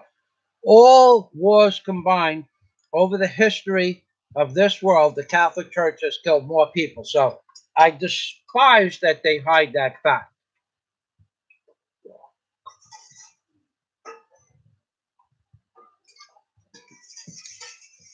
The Catholic Church. If it was up to me, the Catholic Church, everybody would read my book, Angels on the Ark. I would prove that the Catholic Church runs America, and that America is run by entities that are not in the best interest of America, which would mean that there would, if everybody read my book and understood the title of this video, The Separation of Church and State is a Big Hoax. If everybody understood that, you would stop giving your money to the church and you'd stop paying taxes. If everybody understood what was really being said in the title of this video. Unfortunately, you people are not understanding that what I'm telling you is the truth. You're coming here for comedy. I hope you get all that you need, because we have comedy here. Samuel says that the Catholic Church, the priests don't just suck, they blow too.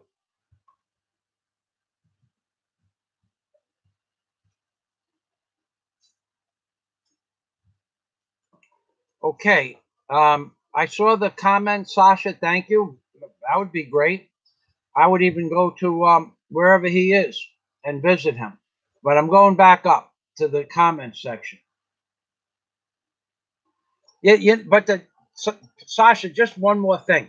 The person I was with last night was friends with the mayor of Panglao. It's a big, many people are involved with this man's inner circle. All right, wow, I have a lot of comments. I got to go. Wow. Oh, boy. All right, so Psycho says, look up. Okay. Psycho. Can we copy that? Psycho's given us the name of something, an article, to look up 12-foot people, 12-foot skeletons. Now, I'm still way up here. I'm still not even halfway through the comments. Okay, way up there. Way up there. Oh, man. I don't know if I'll ever get through the comments. Mad Max, I saw that super chat. Thank you. Okay. Okay, so I'm back to where I was, and I'm halfway through the comments.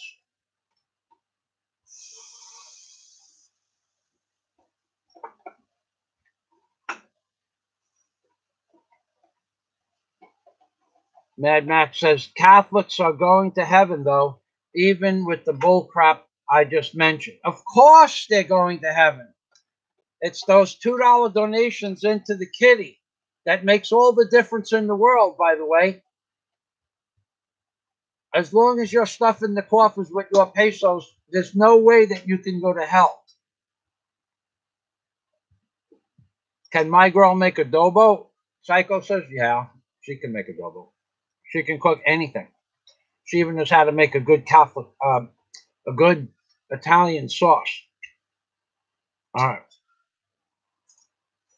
I got to go through this.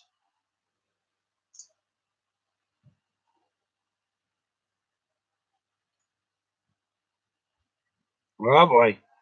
Oh, boy. Jesus is the way, the only light. Oh, blah, blah, blah. Stop with Jesus. Go pray to a rock. Go pray to a rock. Go pray to a Q-tip with earwax on it. You're going to get the same results as you're going to get praying to Jesus. Psycho says Fazia knows the best gift to man. That's a Filipino. That's true. My girl Daisy, although we have arguments, I'll never let her leave. Not under bad circumstances. Honey, come on over here for a minute. What? Samuk. She says Samuk. Blah, blah, blah. Boy, oh boy. She knows I love her, and she loves me.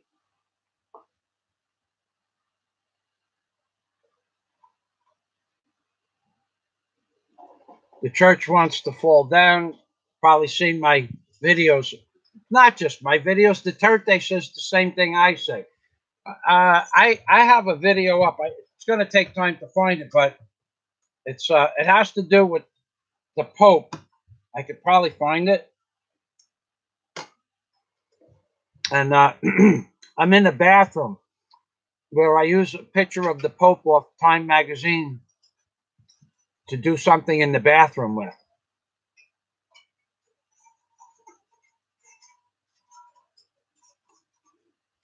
Mad Max says the church has to send them back. I guess that's the people of the caravan. I'm so far away.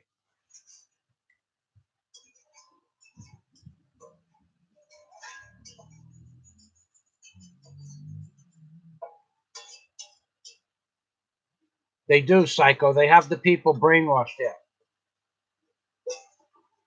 Mad Max says the church is not the leaders. The church is the people. Right. But in order to get into the church, you have to give the almighty peso. Never thought I'd be saying that. The almighty dollar. Unbelievable.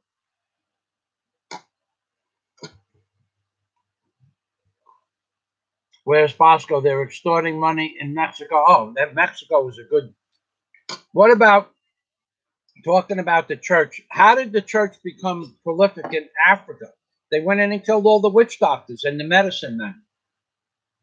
And then came in and performed the miracles of curing certain diseases and being able to heal sick people. The Catholic Church, in the big picture, is satanic in nature. Don't make the Illuminati, the Catholic Church, the Vatican, it's all the same thing. I think the Vatican is the Satan's playground. I really believe there are spiritual entities in physical form that live under the Vatican, and they are what we would consider satanic in nature. I truly believe this. I'm not making this up. I believe that under the Vatican, there are beings who have sold their soul, like Aleister Crowley, to Lucifer or Satan, and that this is where they live and create the world that they wish to have. I believe it all takes place in the basement of the Vatican. I am not being facetious. I'm not being ridiculous. I am telling you, I believe that there are many layers under the Vatican, and there are huge, entire honeycombs of places where people or things that look like people live, and they control what comes up through the Church or the Vatican or of Rome, the Church of Rome, the Vatican, the priests. How the hell can a Pope be an intermediary between man and God if the Pope is a Jesuit that allows priests to molest children? Which, by the way, the Catholic Church is trying to eliminate the fact that people that molest 12-year-old boys are bad people. They're just, some pope or bishop or some piece of garbage that works in the church in the form of a priest, a bishop, or a cardinal said that being gay is a gift from God. Said it. It's in the article I have at the top of the page. I haven't been to those articles because I'm reading the comments. I didn't have breakfast. I'm having it now. You're welcome, Mad Max. Thank you.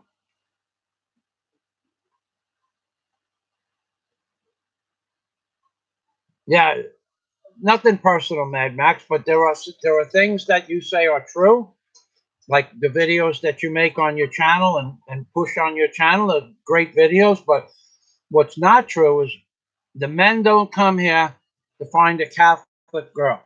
They don't. It just happens that 95% of the population is Catholic. They come here to find a girl with morals. And most people here have morals. A lot more morals than where I grew up, I'll tell you that. Whereas Bosco, the Catholic Church has billions of dollars, billions, not millions, billions of dollars of artwork, gold, silver, scrolls, untold wealth in scrolls and other things in the basement of the Vatican. That's all true.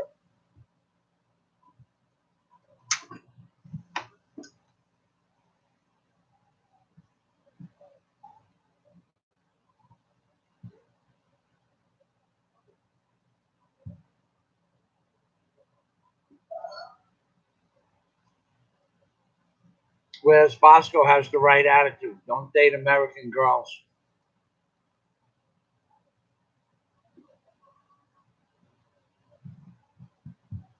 Sasha has a girlfriend and a son in the Philippines.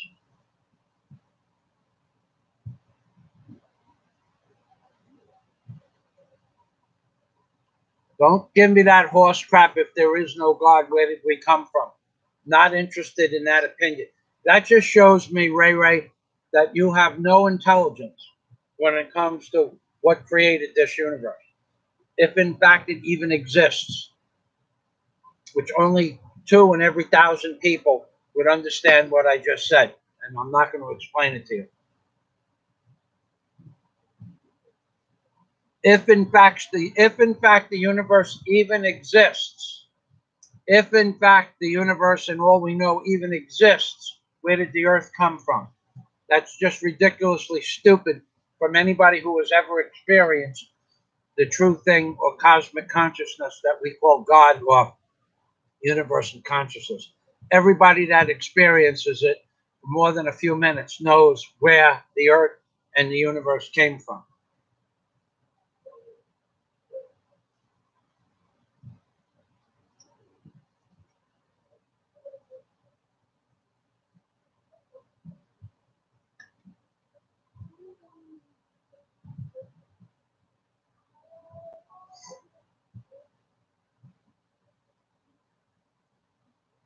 Whereas Bosco says there's over 10,000 people in the city of Tijuana, and the news is reporting 1 or 2,000 people are left because some people have left. Some people equates to about 150 people or less, and the news is reporting there are only about 1,000 to 1,500 people left in Tijuana, but they're not reporting that the other 8,500 people are being housed in public football stadiums and arenas. So they are lying to you, straight up and down.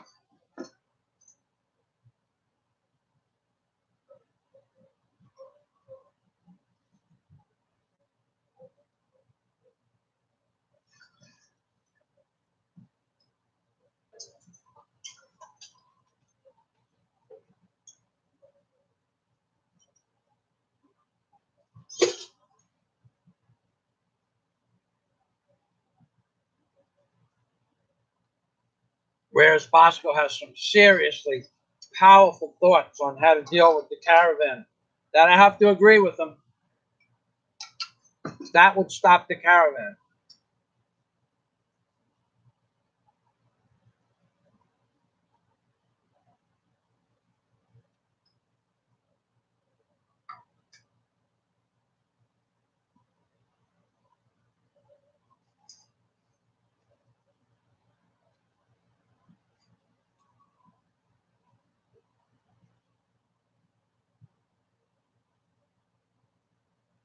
Samuel, you don't have to do anything. You don't have to re-up on your Patreon account. You helped me in a way I can't even imagine. People are now, because of Samuel being the wrench on here, people don't come and troll my channel. The trolls have all but disappeared. Scott Del Fuego.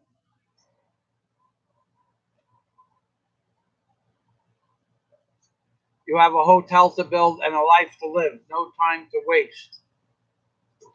It's true about that. And you know, Scott, I have the video in my camera of my foot from the day after, from Sunday. Today's Wednesday. Still, I can't put a boot on. And we did some stuff. You know what, Scott? I'm gonna have to call you because I got some orders going to your house. I'm pretty sure you got my mail. Yeah, I need to get back to work. You're right about that.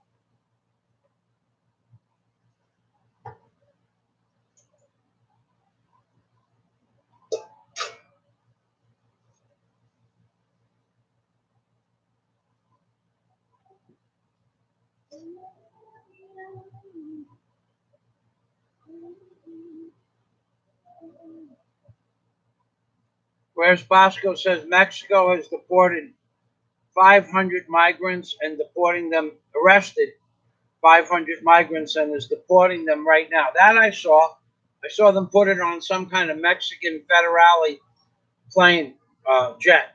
I saw that last night on the news. So that's true. But I don't know if it was 500 people on the jet that they were bringing. They arrested them and are bringing them back to their house, wherever they live.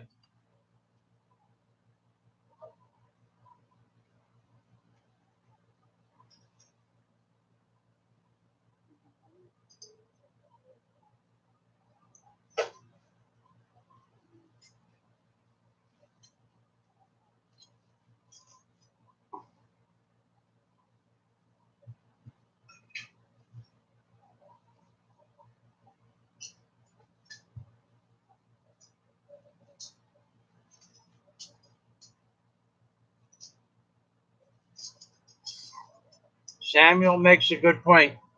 He's talking to Psycho. Trump and Hillary are family. Of course they are. It's a big, the whole thing of left to right paradigm. It's a joke. The government is slipping it in long, deep, and hard, fast, every day, every single day. Now we're coming up on Christmas. You watched, if you could be privy to all the laws and things that go against the American people that are going to be passed, where they go on vacation December 15th, Christmas Eve, they slip these bills in that do the worst damage to America. New Year's Eve, especially if New Year's Eve is a Friday or Christmas Eve, and New Year's Eve is on a Friday, where it's Friday, people are partying, it's Christmas Eve, people are partying. They pass this stuff that destroys America percentage-wise more, not a small, tiny fraction, percentages more of how to destroy America.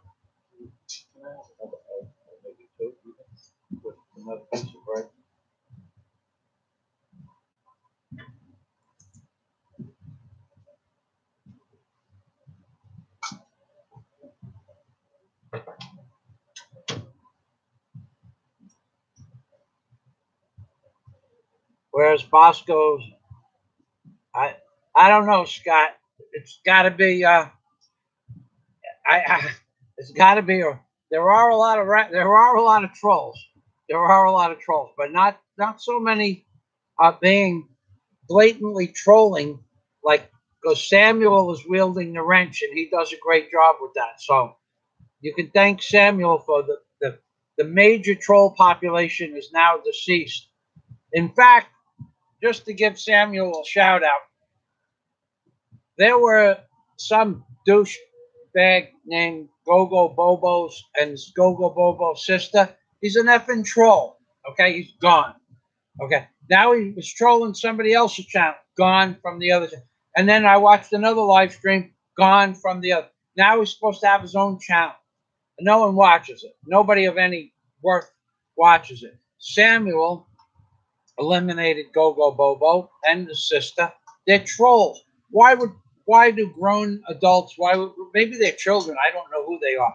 Guy talks in an electronic voice. Hey, here's for you, Gogo Bobo. I despise people that waste their time like that. At least I'm trying to do something constructive with the time I'm using, because my foot, Daisy, remind me to post that video up onto Patreon, please, later, as soon as I'm done. You'll see the progress in the healing of the wound on my foot, Scott, but it's not ready yet. And I'm not happy about that. I'm not happy about it either.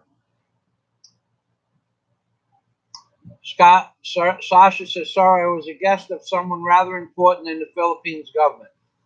I could message him and see if it's possible for him to make a call for you to meeting the Philippines president. Now, that would be pretty cool. Thanks, Sasha. Okay, yeah. That would be pretty cool. Okay, P, personal message me on. Okay, I'll do that on Facebook. Thank you.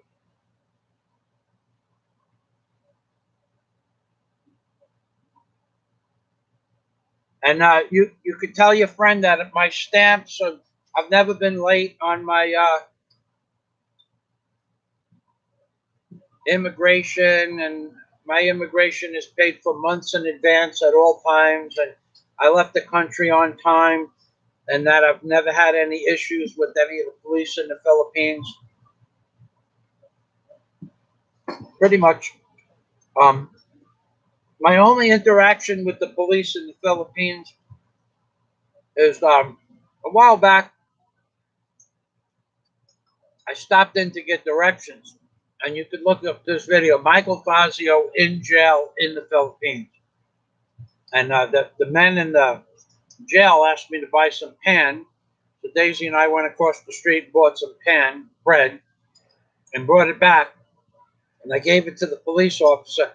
I said, in the bottom of the bag is a couple of hacksaw blades. And he kind of laughed and just passed the bag through the bars without even checking the bag. So that was my only real interaction with the police, except I met with the commander of the local police department, the captain, and asked him to get me into the airport for the grand opening ceremony, which he couldn't do because he wasn't invited. Or he couldn't do it. I think he said that he may not be allowed either.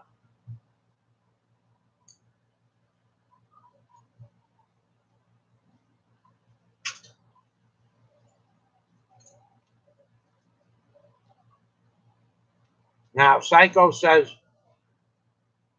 Fazio is on the right track with his thoughts. He's smart to move to the Philippines. Well, I have said this in every video that anybody ever asked. The Philippines doesn't have the same restrictions that America. You can't do anything in America without 5 permits. Do you know that if you're an illegal Mexican in America, you can put an extension on your house and no one will bother you? But me, replacing a window, an old piece of garbage single pane window with a new thermal window, they estimate that each window should cost $1,000 because the windows are $350, $400 a piece. And then the labor, I need a permit, and if I don't get the permit, they put a judgment on my house that accrues until I sell the house, and I can't sell the house without paying off the judgment at the mortgage. When the mortgage is transferred and the money is transferred, here's for the United States government, right here. We give it double thumbs up.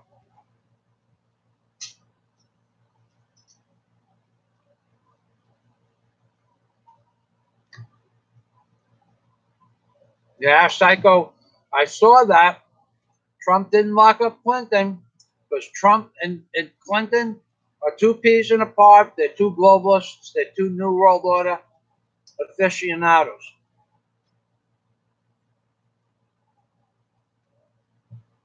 Wow.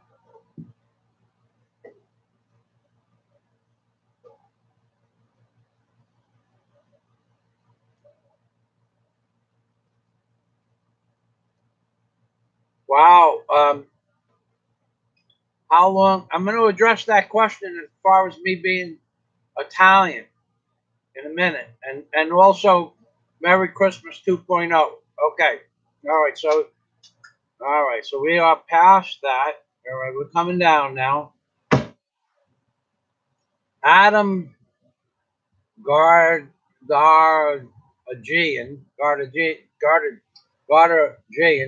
are you a guinea? Now we're going to address that question. He gave me a super chat. Oh, I forgot all about that, Daisy. If Jeff Stiglitz is out there, I want to show you something, Jeff. These balls are going to be distributed to every child on the block. Now, it's a rubber ball, and inside the ball, I'll do a video on this, of course, when I do the distribution. Kind of like a little Christmas gift for all the children on the block. Now, you would say, what's so special about this rubber ball? But watch this. Okay, we bought these balls and other toys for a little Christmas thing that we're going to do for the children. I forgot all about this. Look at this.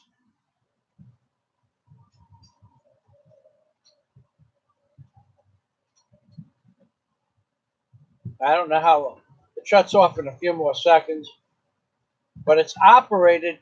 Now, I have a video when we bought the balls. The woman said, what are you going to do with all those balls? I said, a man has to have balls to live in the Philippines. So watch. You see this ball here? It's got something in it. It's got a little thing in it that when you bounce the ball, it creates energy inside the little thing that's in the ball, that little silver thing there. So watch what happens. I just dropped the ball. Wait a second. All right, Daisy's ready?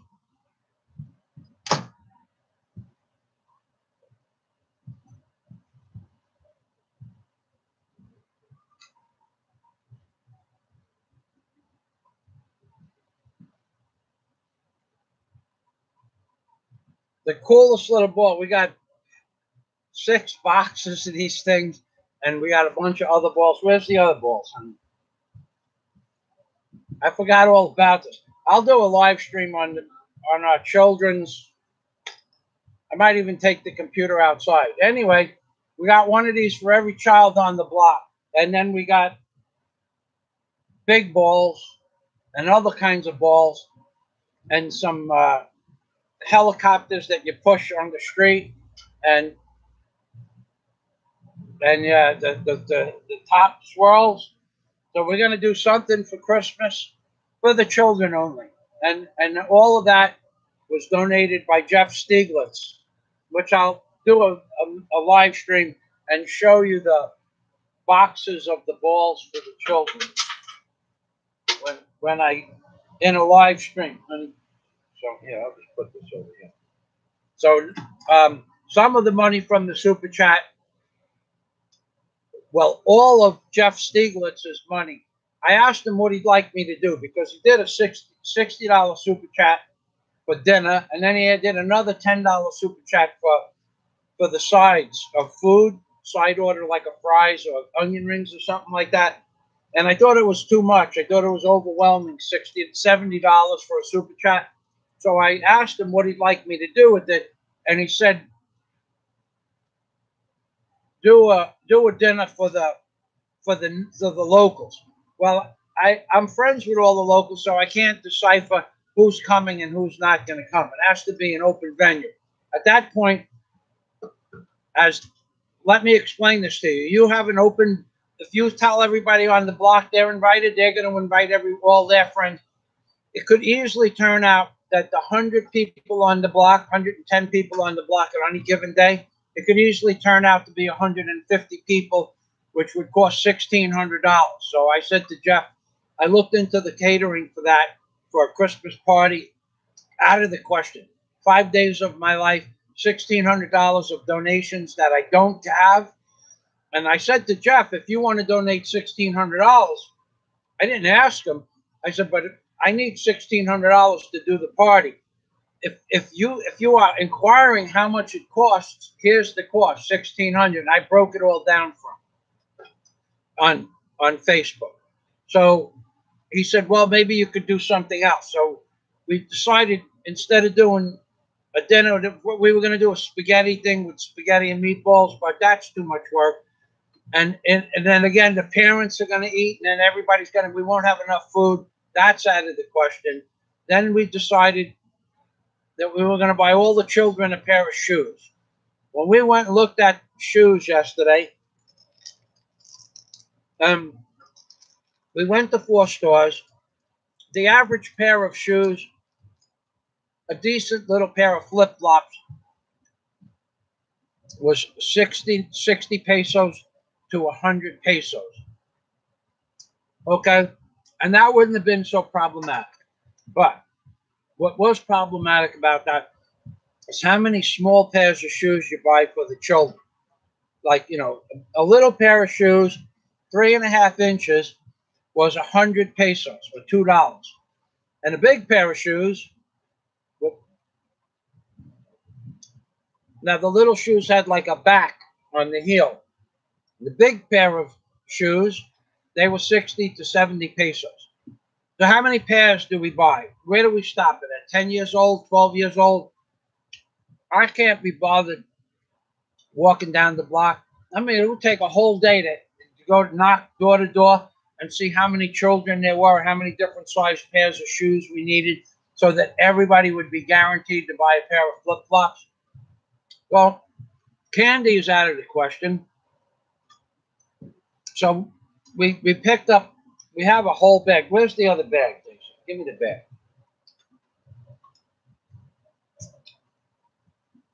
Just the Santa Claus bag. Picked up a bag, looks like Santa Claus too.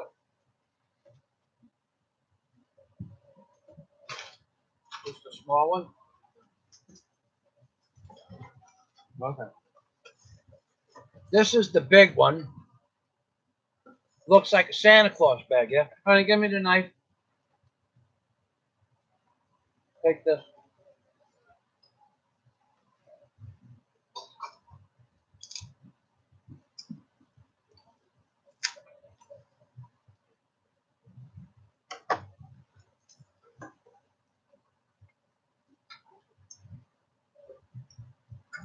Hold on. I'll just open up one bag of toys that we bought for the kids. And I'm gonna do a video of this, but we got these what I call therapeutic, oh boy, massage balls. They have little tits on them. Okay. That's one thing. And then we got, this is not the one.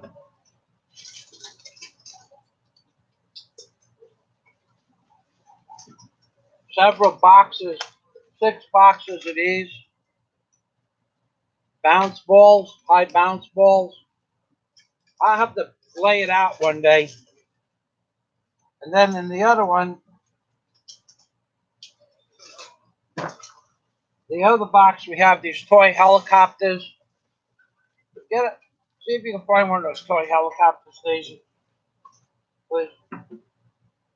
take that. Toy helicopters and these things that fly. The helicopters are not in there. Did we get helicopters? I think we bought helicopters. Maybe. Maybe not. You know what? Those were pretty frail. I'm not sure. We bought them. We just went down with a big shopping cart and loaded the son of a gun up. We had a lot of fun, though. But we went to just to get. Now there are special toys for our special neighbors, and we did that. But I don't want to get involved with that so much with this live stream. I want to go back to the comments. Well, Daisy, where's the little spinny things? The little things that twirl. Remember, they spun and they flew.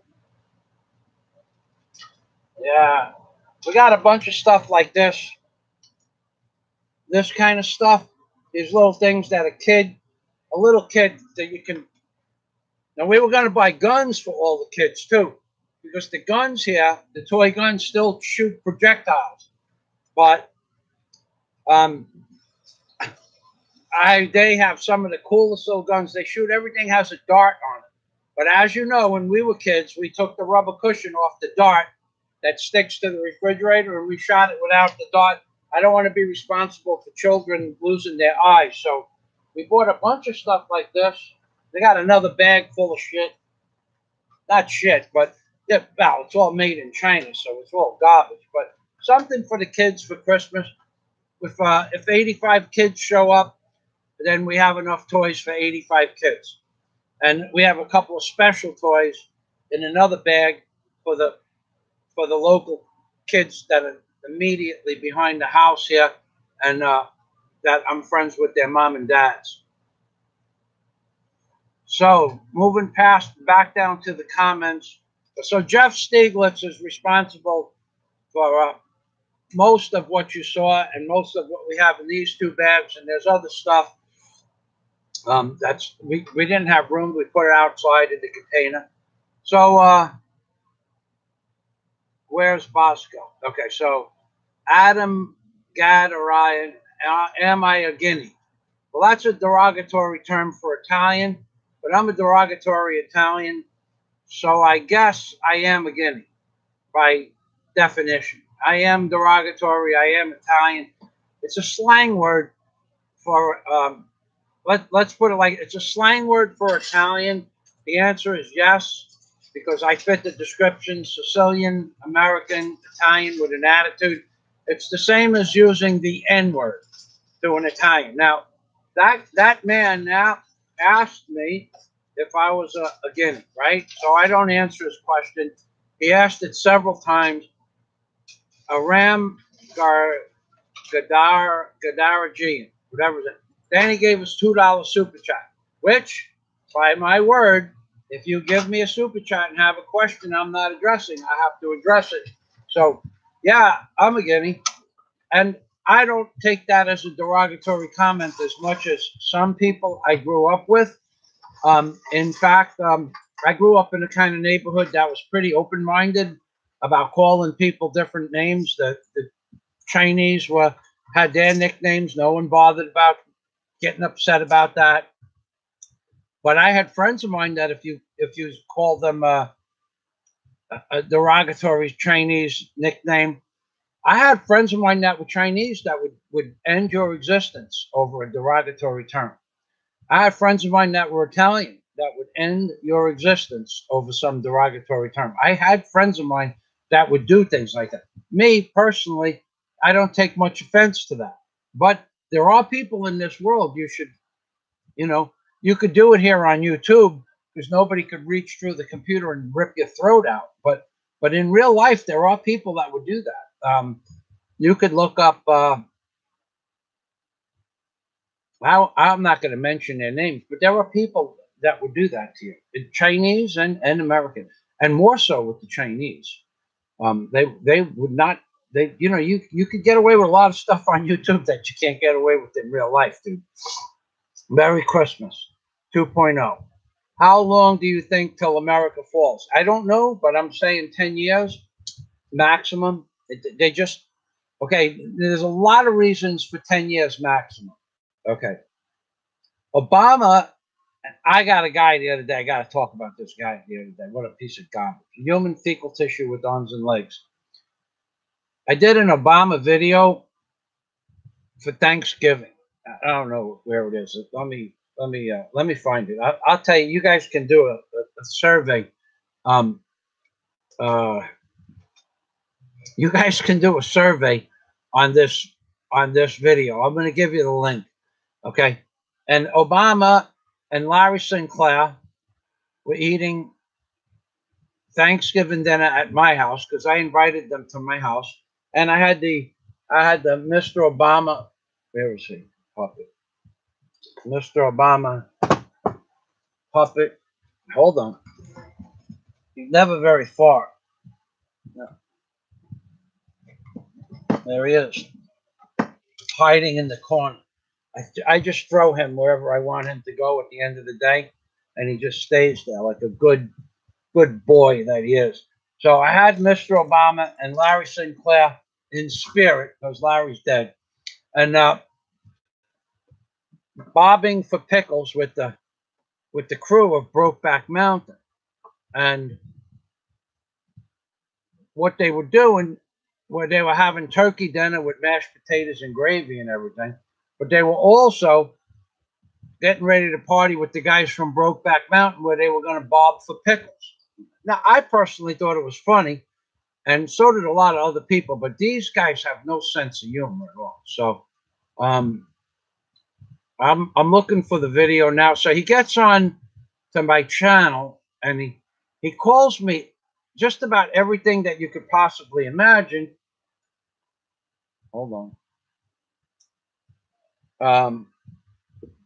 Without actually threatening me, which is fine. He's allowed to leave his opinion on my channel. But see, now that guy in real life would never do that. I mean, you know, I just don't believe that he has the balls to say what he said, you know, to say what he said in the comment section. I should have left that one up. It was actually something I wanted to talk about, how people are still pissed off that I made Obama videos. No, this is fun. You really should. You should really see. You should really go to my homepage and just put the word Obama in and watch some of my Obama videos. Now, I'm really pressed to find this for time because I know the comments are building up. So I don't know that I'm going to find. I'm going to go right to 5. I had the page open for a long time, and then I lost the ability to use my computer, and then that didn't help at all. So. Okay, we're getting close. No, God tells Rabbi Jubalka where Negroes came from and gives Rabbi the cross of Christ. Now that one is private. Rabbi Jesus killed Rabbi Jubalka. That's on my Patreon account only. Here we are. Here we are. No, Thanksgiving with, no, that's White House Thanksgiving prayer. Nope, that's private too. But a lot of these videos, I made a few dozen Thanksgiving videos where I invited Mr. Obama to the house. We have, here it is. That's not it. That's one of them. I have about 150 videos of Mr. Obama. This is the one. Okay, this is it. It has 218 views, 13 likes, and 7 dislikes. Okay, so I'm going to give you the name of the video for you to review, and then I'm going to give you the link. So just hold on a moment. Okay, I'm going to give you the name here of this video. I want you guys it's only 2 minutes and 50 seconds long. I want you to go to this video and review and let me know if you think that my Obama comedy videos are so outlandish that you want me to somehow pull it down and take it off of YouTube and maybe die in the process, okay? So there's the name of the video and there's the link. Now, I have been trolled by people like this for years. So I allow other people to post anything short of a death threat on my channel, because I've found that most of those people are just blah blah blah anyway. Anybody that was serious about it is not going to make the threat on YouTube and then come and collect on the debt, because they'd be collecting or they'd be distributing, but something would happen for sure. So, am I a guinea? Yep. But would you say it to my face? You could ask me a question like that in public and probably everything would be okay. Probably I would let you fly with something like that in private, unless you procrastinated on the subject matter too long, and then I would do something to make you aware that I was upset. Just because you're a fucking asshole for asking that question doesn't mean I won't let you post it on my channel. You know, you're entitled to your opinion. You didn't say anything bad. Just ask me by definition, am I a guinea? And by definition, yeah, I'm a guinea. So, what was your point again, exactly? Okay. So, Merry Christmas 2.0. How long till America fails? 10 years. The agenda 21 didn't work out so good. I mean, they were pushing to have America destroyed by 2021. Okay, that's the date. The Agenda 21 means the year 2021. They're not close to, but they're a lot closer than you think. And Trump, being this wonderful New World Order puppet that he is, it's a lot closer than you think. Now, after Trump, listen, what Trump is doing is he's calming down the country and enforcing things in the background that you know nothing about, that I know nothing about. But he's allowing the globalists to control the conversation, even though he says he's against the globalists. How do I know he's allowing the globalists to control the conversation? Well, because his son-in-law is married to one of his daughters. His daughter became Jewish. His grandchildren are Jewish. And his son-in-law has a father in Israel that's one of the most powerful people of Israel. All of his lawyers are Israeli dual citizen to America lawyers, but Israeli firsters. All of his immediate inner sanctum of the cabinet and everything like that, all his war room, all of that, they are 100% controlled by Israel. And Israel is the people behind, supposedly, question mark, quote unquote, bringing all these illegal Mexicans and brown people into America. And if Israel is responsible directly through the Vatican and the church, working hand in hand with the church, if Israel is responsible to destroy the white culture of the world, along with the Vatican and the country of the theory of Islam, and they're doing it in conjunction with one another, and nothing is happening to bring more brown people into Israel, you can rest assured it's going to happen. Oh, Donald Trump is a New World Order type of guy. And Donald Trump, if there was a big, like a giant schlong, like 2 or 3 feet long, that you could get 2 hands on and work it back and forth, and if there was a tattoo of not my Yahoo, as I call him, not my Yahoo, on the head of the tattoo, Donald Trump would polish the 2-foot schlong with the tattoo of not my Yahoo on it. He would polish it endlessly. They would have to come and supply polish on an hourly basis, because that's what he does for not my Yahoo. Supplies an endless amount of friction to the head of the schlong with not my Yahoo's picture on it. 10 years. The bell. Watch this. It's going to be, watch this. They're going to order pizza. Hello, Michael speaking. How can I help you?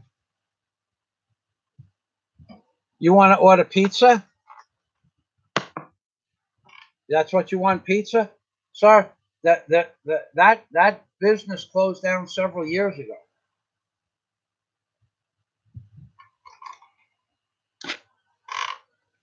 Okay, so if you take the number out of the book, that would be great. Thank you. Yeah, there is no more pizza. Thank you. Have a nice afternoon. Bye bye. We get inundated with phone calls. We don't get many phone calls that are important, but I leave the phone on the hook, and I just tell everybody that we're getting that the pizzeria they're looking for closed down 2 years ago. Daisy and I used to go to it all the time. It's gone. I wish it was still available. I would give the guy the number. But the next closest pizzeria is very far away, and they deliver, but I'm not going to go through that trouble. I actually went to that pizzeria not so long ago, and I told the guy, you want to give me a free meal, I'll pass your number on to everybody that calls my phone, and there are a lot of people still calling the number. I guess they didn't take it off the internet, and and I said, you want to give us a free pizza? He goes, no, just hang up on them. Nobody in the Philippines wants to give anybody else anything for free. And he was Italian from Sicily. So it's not just Philippines, it's just a way of life here. People don't give up stuff so easy. So that's why Jeff Stieglitz was important in the super chat. But I'm gonna put all the boxes with all the toys. Once we get everything together, I'll put it on the display behind me. All right. Okay, so I'm going back to the comments.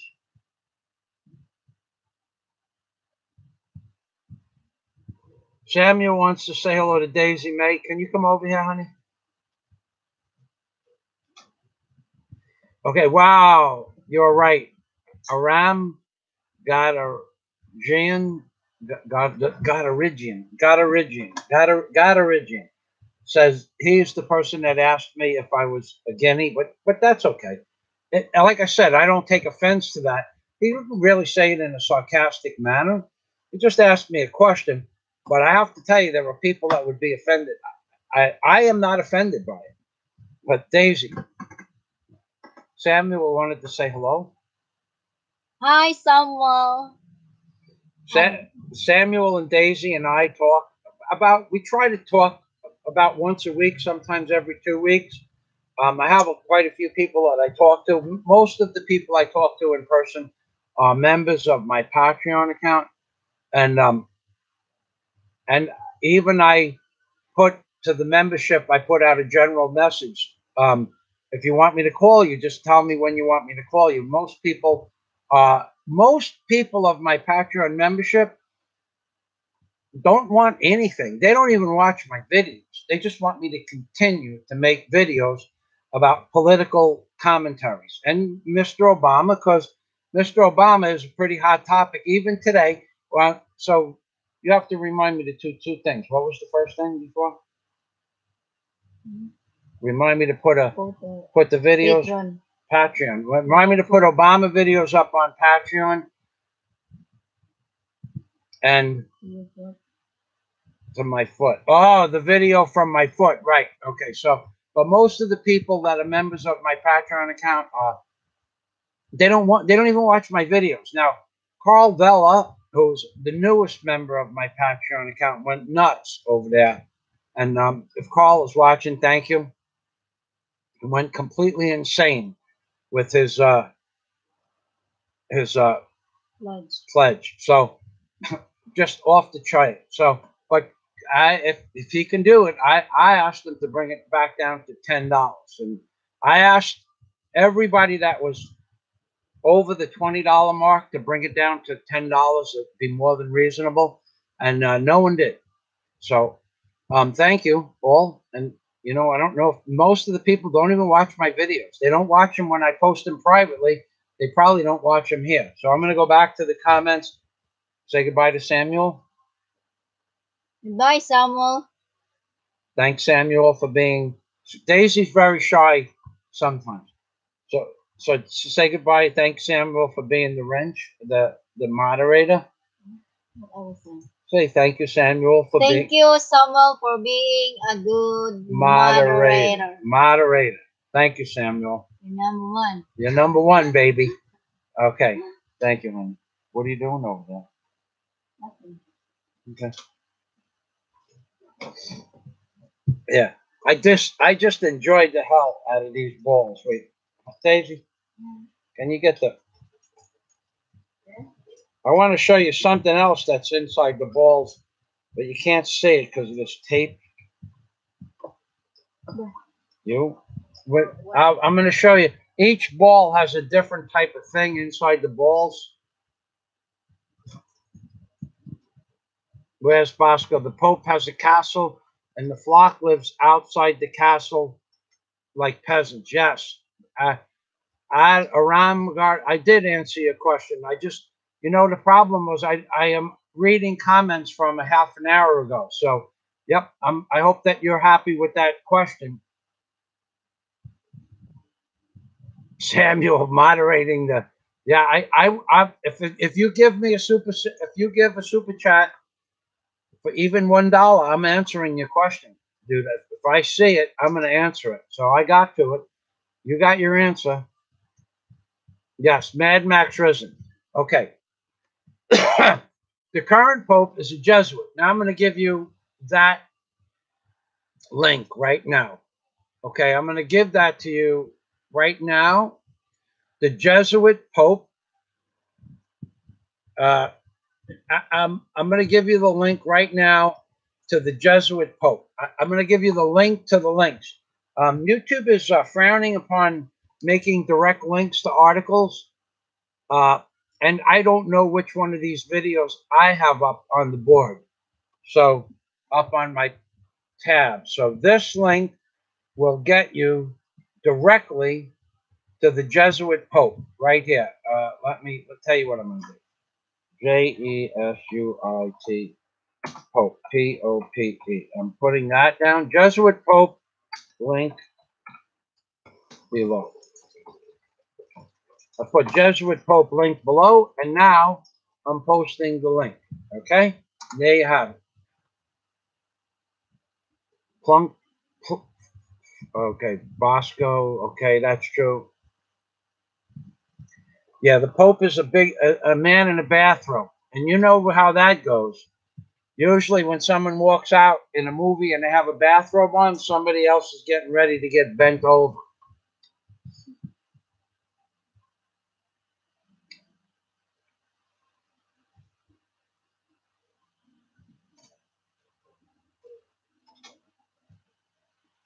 Charlie Y, you're a piece of shit. You just got blocked. Everything that you said or didn't say disappeared.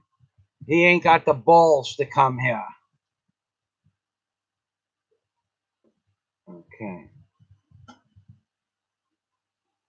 Adios.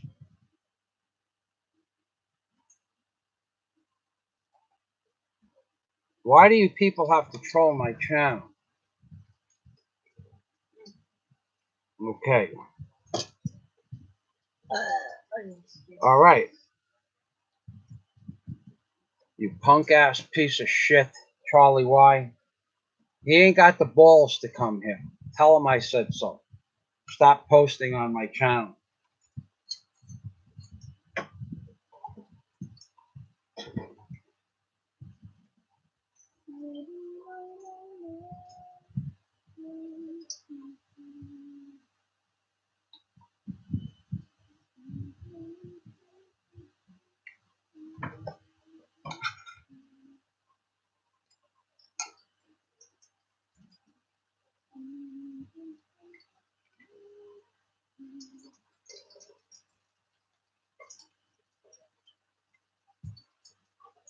All right. Psycho says, Rabbi speaks of a 12-foot man. It's true. Look up. Okay. That's the link I put out before. Psycho, put the link back down.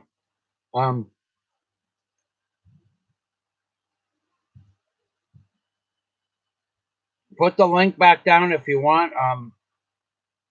Or people look at Psycho's page, words, and look it up yourself.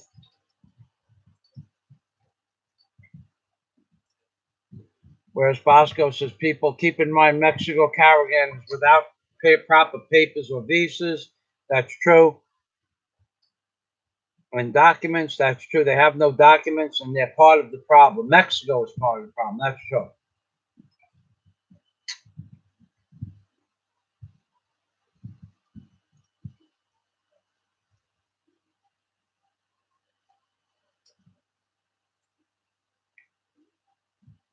Psycho says Trump did not lock her up. Why? This statement helped get Trump in. So they are really on the same side. That's right. As much as I'm sure Clinton is pissed off about losing the election, I'm also sure that they are laughing their asses off that the people really thought that Trump was going to lock Clinton up, because it ain't going to happen. And with all this stuff in the papers and her being remanded to come and answer questions, and that's going to be a joke. And remember, the woman is 70 years old. This could go on for 6 or 7 more years. She'd probably die of old age long before she gets prosecuted. And that's the plan. They're never going to put Clinton in jail. And if they do, it's all for show. She gets handcuffed. She gets put in jail. They put her in a segmented population of the prison. And the next day, they fly her out on a 707. The her choice of castles somewhere in the world that her and her sycophant rapist husband bought, 20 years down the line to hide in case they ever had to go to prison. Hillary Clinton is never going into jail. Merry Christmas 2.0. Yep. All the world leaders. Okay, I've often said the same exact thing. I can't express it enough. I think that every single mayor and judge and politician and lawyer of any degree, and every Catholic church, everybody in America, when Obama printed $17 trillion worth of money, the first 3 to 4, 5 weeks he was in office, that money disappeared. No one knows where it went. You can't, it's scrubbed from the internet. But my friend Gary, who worked for Pitney Bowes, worked on the machines, and he told me how much money Obama printed, $17 trillion in 3 weeks. They had to bring the experts for the Pitney Bowes post office machine stamp people, mechanics, into Washington to keep the machines that printed $150 bills running. Otherwise, they would have burnt up the presses. Now, they didn't print the money and put it in a bank. And they didn't print the money and buy anything with it from another country. The money just disappeared. And I think that every single politician of any consequence, Democrat, Republican, every mayor, every judge that had anything worthwhile going on for them, I think they all got a piece of that $17 trillion. That's a lot of money to distribute among such a small area. I believe that politicians from other countries also that are in control of their countries got a box of money with a set of instructions in the box. I've said it for 8 years. I've said the same exact thing. Since Obama printed that money, it disappeared. It didn't buy anything. It didn't go to any fund. It didn't go to any country. It didn't go to anything. It just disappeared. I think he just took that money and paid off every politician, judge, lawyer, mayor, councilman, everybody, and just paid them off in cash, told them to shut up. When we want you to vote on something, we'll let you know which way it goes in advance, give you a couple of days' notice. You don't like what we said, you can not take the money, and maybe something worse will happen to you than taking a box of cash. That's what I think. I'm never gonna change my mind about that. And the piece of garbage that watched my Obama video and doesn't like it, or any other piece of garbage that doesn't like my Obama videos, what do I care what you like? Usually, I went to that clown's channel, and he has no no business at all being making any kind of post. He has no videos, no content, no like videos, no playlists. The guy's a piece of shit. He's a fake piece of shit on YouTube. But I gave him the benefit of the doubt, left the comment up there so other people see how many likes it's going to get. Not going to get any likes. Nobody likes the bit. Nobody likes what he said, especially that the guy's a piece of shit and doesn't have anything to like on his channel. So just like the other piece of shit, Charlie Y. Charlie Y comes over to my channel all the time talking about that other piece of shit that he's friends with. You got two pieces of shit that are friends with each other, telling me constantly this other second piece of shit is going to come and visit me. He's never going to come and visit me. I told him in no uncertain terms, come and visit me, watch what happens. Just come and visit me and watch what happens. Simple. So Charlie Y, number one piece of shit, go tell your other piece of shit friend what I said. Simple as that.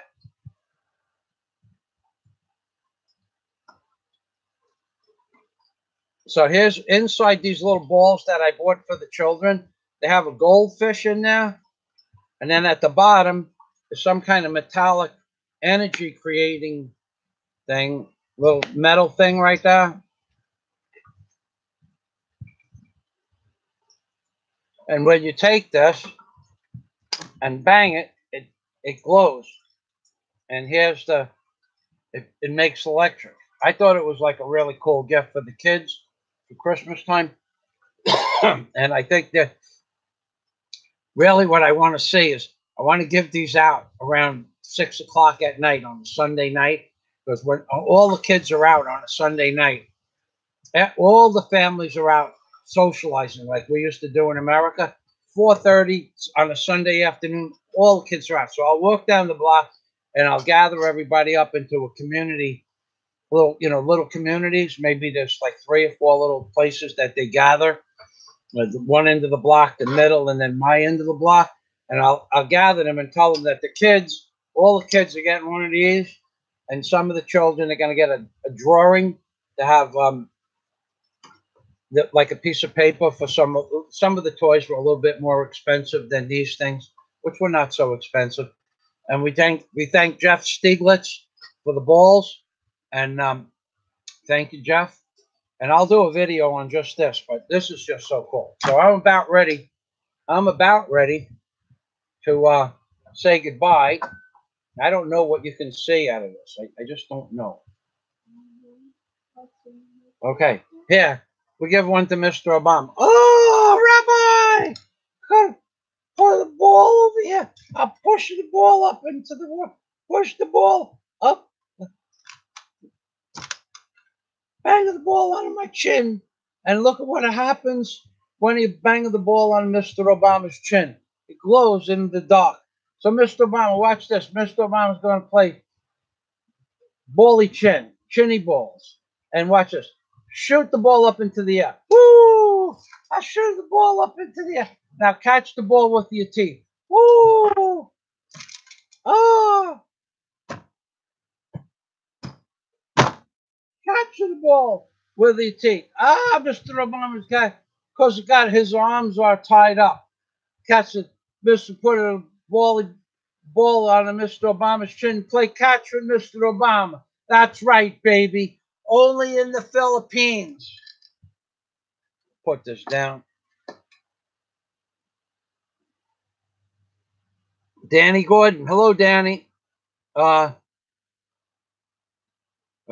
Disappeared. Hold on, I gotta find it. Oh boy, you guys are leaving a lot of comments. Okay, Danny Gordon is a very long-term subscriber, Patreon member. Danny and I have spoken on several occasions. Okay. Oh boy. Okay. Oh man, you guys have been really going to town with the comments. Danny, when you have a bunch of people over the other problem is theft, because you have rich and you can afford to lose stuff. And God willing, they don't get caught. It was meant to be. That's right, Danny. Okay, good night, Sasha. Okay, good night. Okay, so let me, oh boy, there's a lot of, I'm going to have to start sliding down here really quick. Okay, I'm back to what I had read, and that I deleted Charlie Y's comments. I saw the comments where you said he had a nice channel, Samuel. I don't really give a flying shit that, you know, it's okay, Samuel. You know, the guy's just a piece of shit. He's been following me and harassing me and spamming up my channel for years, apparently, for at least a year and a half. Okay, so you can't block them all. I saw the comments, Samuel. You said he had a nice channel. Maybe he does. Doesn't change the fact that he's a piece of shit for coming onto my live stream and mentioning the other piece of shit who's never going to come and see me because he ain't got the balls to do it. Already made that perfectly clear in the video I made just for him a year and a half ago. He ain't never coming here. He ain't never sticking his face on my property. He ain't got the balls to do it.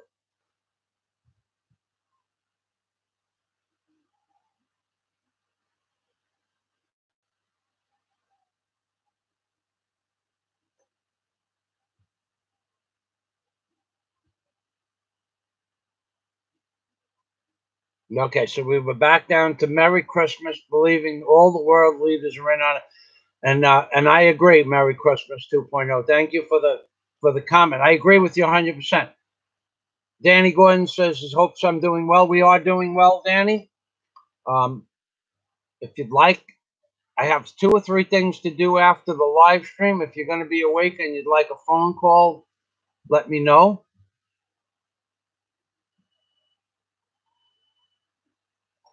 Aram what is the question with you? You asked me if I was a guinea, okay? How many times do I have to review your question for $2 that you gave me a super chat? I answered your question. What is the question that I didn't answer? You gave me a question. Am I a guinea in the super chat? I answered the question. What other question is there?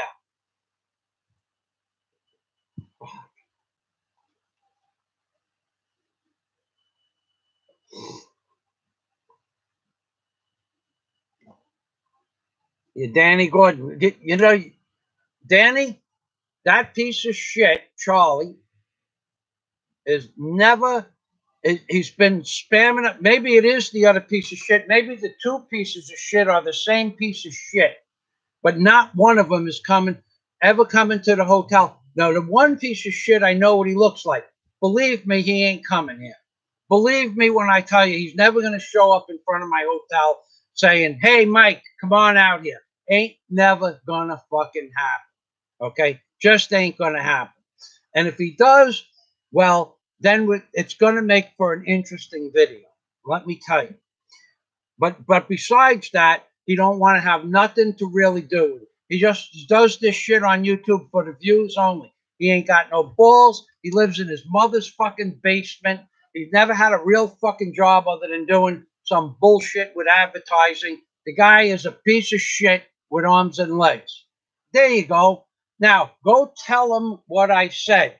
Never had a job doing anything but selling advertising to fucking 3rd grade newspapers. Never had a girlfriend that we've known about on YouTube.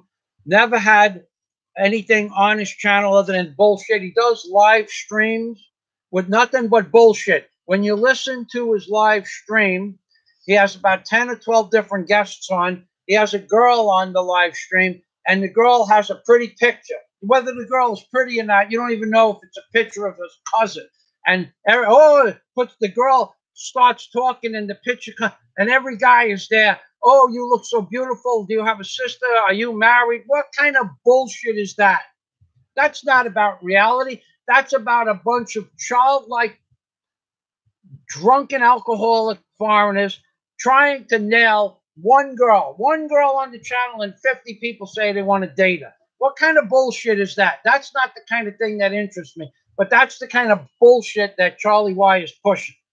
Okay, that he has some kind of wonderful channel. The guy has never had a job. He's never owned anything.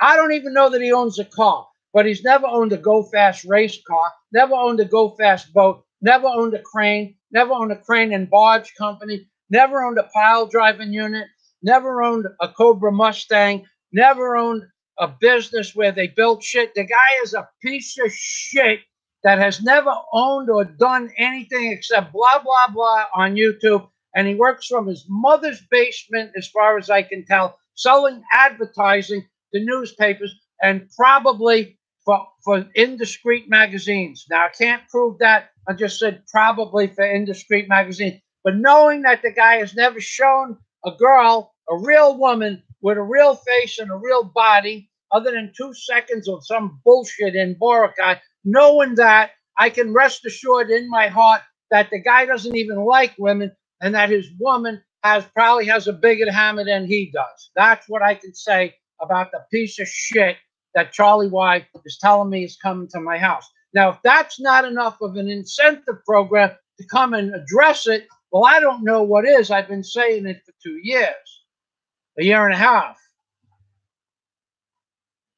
Fuck.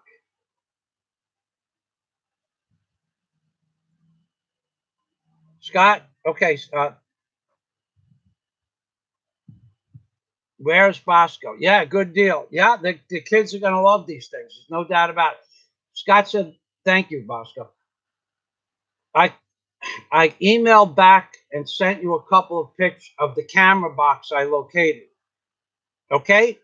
I'll look at the email I'm posting. I'm putting up an email right now, an email tab on the top of the page. Okay.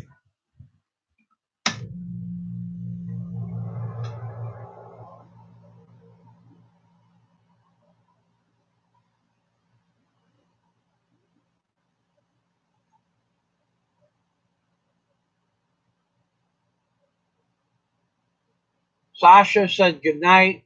I'll reach out. Thank you, Sasha. Danny Gordon. When you have a bunch of people over there, the other problem is theft because you are rich and can afford to lose stuff.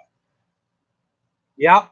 I only lost one thing. It was a spear gun a few years ago, and I learned that if you leave something out and you're a foreigner and someone takes it, you'll never get it back. They just believe it's God's will. Now, I don't know if you put that in the paper. Yeah. God is willing that they don't get caught for stealing the foreigner's stuff. That's true. That is true, Danny. It's God's will if they don't get caught stealing a foreigner's stuff. Believe me, that saying goes much deeper than you think. If a foreigner has something and they're careless with it and leave it laying around, and then someone takes it, it's God's will. And when my spear gun I lost the spear gun in the ocean in a storm. Make no bones about it. It came off. It was on a clip, a carabiner clip on my belt. Make no bones about it. Somehow it got twisted off and it fell away from my body. Make no bones about it. Within a day or so, someone found it after the storm. And everybody knew where it was. Nobody would tell me where it was. They wanted 5,000 pesos or $100 minimum to retrieve the spear gun in advance, and then they told me they would get the spear gun from me. I said, well, just bring me to the spear gun, and I'll give you 3,000 pesos because that's what it's worth to buy a new one. No, yours has sentimental value. We want 5,000 pesos. So I told them to go fuck themselves. Plain and simple. I never got the spear gun back, but I had heard that expression. It's God's will that you lost that spear gun, and it's God's will that a Filipino that couldn't afford a spear gun found the spear gun so that he could feed his family. This is the bullshit mentality you have with God's will. If it was God's will to do something, then God is going to do it. Well, I have free will. Danny Gordon is right. It's all bullshit. It's the mentally handicapped people that believe it's God's will. The spear gun had my name, Michael Fazio, the current telephone number that I had at the time, and it was marked in red, day-glow orange, day-glow green. Where's my camera? It was marked. I marked it the same day I marked this camera, okay? The same day, the same way. This red and green orange day-glow with the name Fazio. I marked it the same way. The thing had my name on it. Everybody in the neighborhood knew that it was my spear gun because every day they would ask me to give them the spear gun.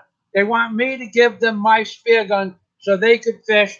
The people in the Philippines will not outright rob you around here, but if you leave something laying around carelessly, you can say goodbye to your thing.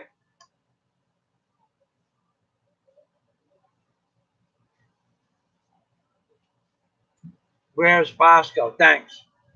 Yeah, tomorrow I'll do a live stream for the children's party, and I'll put some of that stuff out on the counter. I even got a bag that looks like Santa Claus. That's right, Samuel, I did.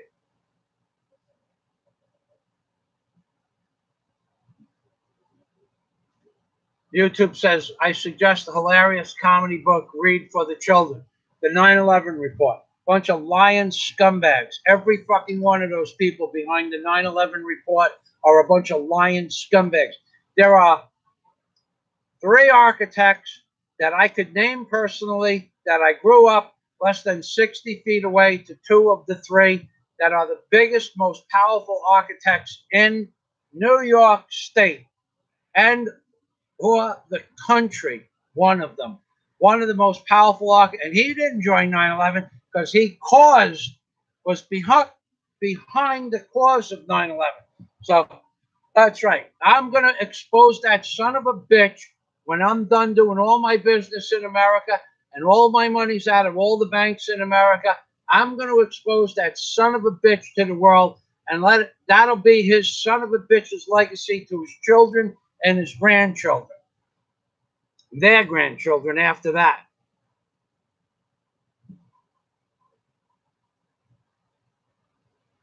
Okay, I'm zooming through the comments. Okay, Aram got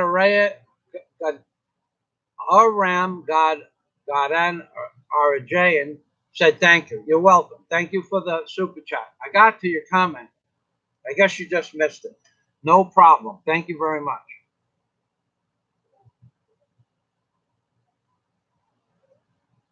All right, you guys are having a conversation about 9/11. That's a good conversation. That's going nowhere. They're never going to. That's another thing, this piece of wood that we have in the White House.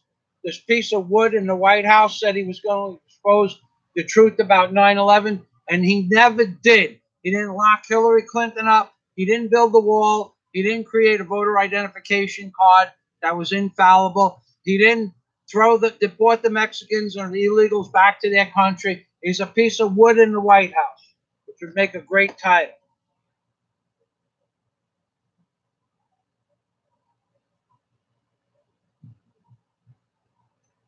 Yeah, Merry Christmas 2.0. You know, I never read anything personally about the Rothschilds bailing out Trump. I did, however, read, maybe I did. I don't know. You want to post the article up there? Psycho 9/11. 9/11 was done by a very specific and small few people, just under a few thousand people worldwide. And it was an inside job. Don't make any mistake about it. You're not going to get the columns that were 42 inches by 36 inches in dimension and 4.5 inches of gun grade 50/50 steel were not cut on 45-degree angles from a building collapsing. And it's just beyond my. I'm a dock builder. I work with bridge steel, 2-inch, 3-inch thick steel. If the building was going to collapse, it would have collapsed over and fell down someplace else. 9/11 was a freaking hoax perpetrated by the people that run Congress, the Senate, and the government, and Bush, and Israel, and France, and England. They're all in on it. Every freaking superpower on earth. The same way every superpower on earth is in on the hoax that we put men on the moon by bringing them there in a beer can.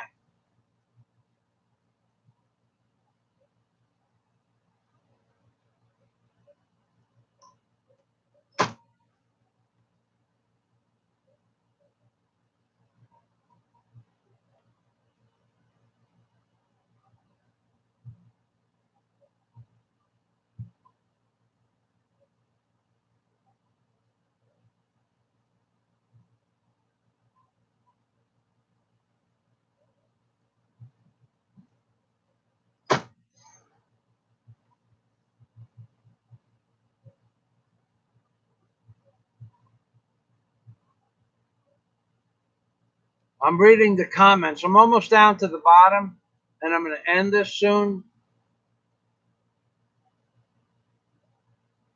Oh, Samuel has some things to say.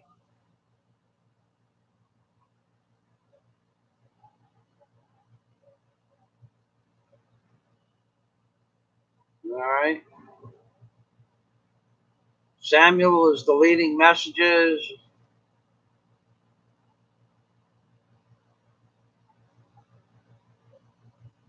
Yeah, Samuel, you know, I don't know about anything about the guy. I wouldn't even waste my time going to his channel. If you say he has a nice channel, I believe you. I trust your judgment, but it doesn't change the fact that he's a troll trolling for that other piece of shit. Maybe they're sleeping together.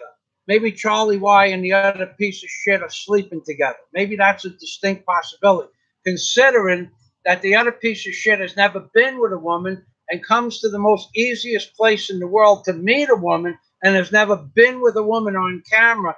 And first the woman was shy, first whatever. And then she was sick and didn't want to be on video. And then he showed her for 1.2 seconds. And then she disappeared. And now he only visits her 1 week of the 6 weeks he's in the Philippines. The guy is a professional liar. Just come out of the closet.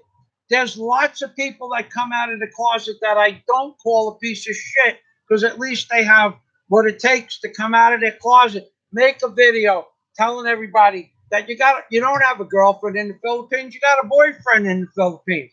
Make the video telling everybody, the world, especially your mother and father, because I never did anything that my mother and father couldn't watch on video. They might not like what I did. Maybe my mother would be a little bit embarrassed about some of the things I did, but my mother and father could watch the videos that we made back in the 80s and the 90s. Nothing I did would I be ashamed of or embarrassed about. Now, but the other piece of shit from Manila who reigns in the YouTube genre in Manila, that piece of shit has never, ever been with a woman to anybody's knowledge. Talks about it all the time. First she was shy, then she was sick, then she was shy, and now she doesn't want to be on YouTube. Not that she ever was, but 6 years you're with a woman, she doesn't let you make a video, and now you only visit her a few days of each vacation. You've been here 12 times, and yet you've never had the woman on your show. You've never been in a video with your woman. You like sticking your face in the camera. You like walking down the block at night in all the tough neighborhoods, which is not really so bad from what I understand. You're walking down the block at 15 miles an hour. I don't think it's so smart. I don't want to see you get hurt. But if you did, it would be your fault for walking around with a camera that most of the people you're filming could never afford. But you're too stupid to see that. So just carry on with your bullshit. But don't come talking about me making names up on your channel for me. And then you have these pieces of shit named Charlie Y coming to my channel. And then you think that you're getting me upset. All you're doing is making me aware that when you come, which you ain't got the balls to do, that what the next step of that evolution is going to be. That's all you're making me aware of. You got Charlie Y instigating shit. Probably you are instigating Charlie Y to do it. You let people post shit on your channel about me. Fine. I don't let too many people post shit because I took the videos down to you. But you're a piece of shit that hasn't come out of the closet so his mother and father could see what he really does in Manila when he's in the Philippines. There you go. How do you like me now?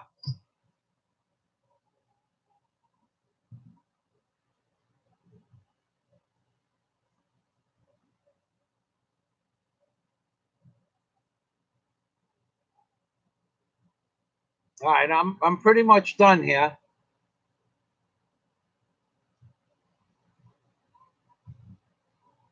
You're welcome, Psycho.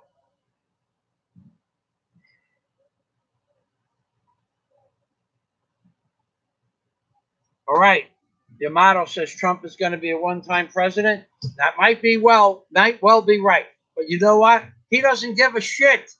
He already made enough backroom deals to make $1 billion, $2 billion, $3 billion, $4 billion, or $5 billion from his investments. So once again, we have 6 boxes of these, 12 in each box for the children, for a party that we're going to have in a few weeks. And we have another bag of different miscellaneous. We have some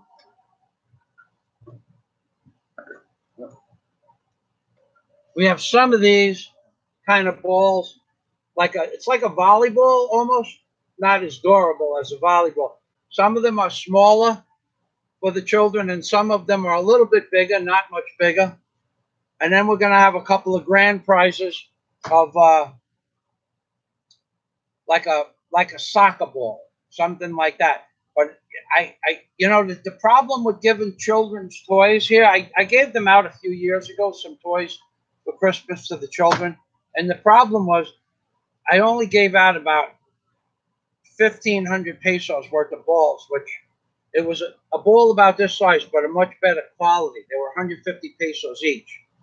So I gave out 8 of those and like 7 of a lesser quality, the same size, that were half the price. And the balls disappeared in about, I gave them out on a Sunday morning, and you never saw a ball again in the whole neighborhood. They just disappeared.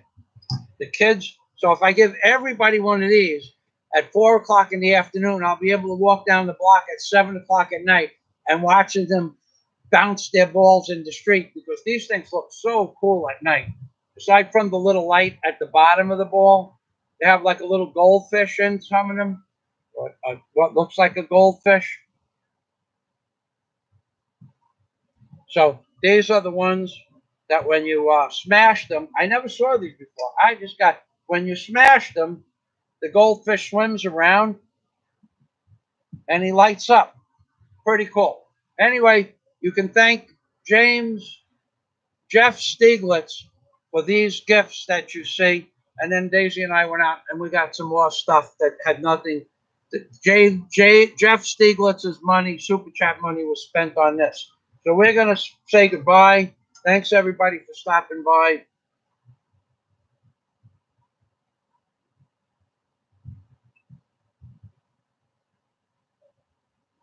Okay, Daisy's taking a napster. We had a long day yesterday. I got up at 5 o'clock and we got home at 10 o'clock at night. Excuse me. We got home at about 9 o'clock at night. By the time we finished putting our groceries away, it was 10:30. So thanks for stopping by, everybody. Amping Permi from Michael Fazio and Daisy May in the Philippines, baby. That's right. Live stream end. Live stream end. Live stream end.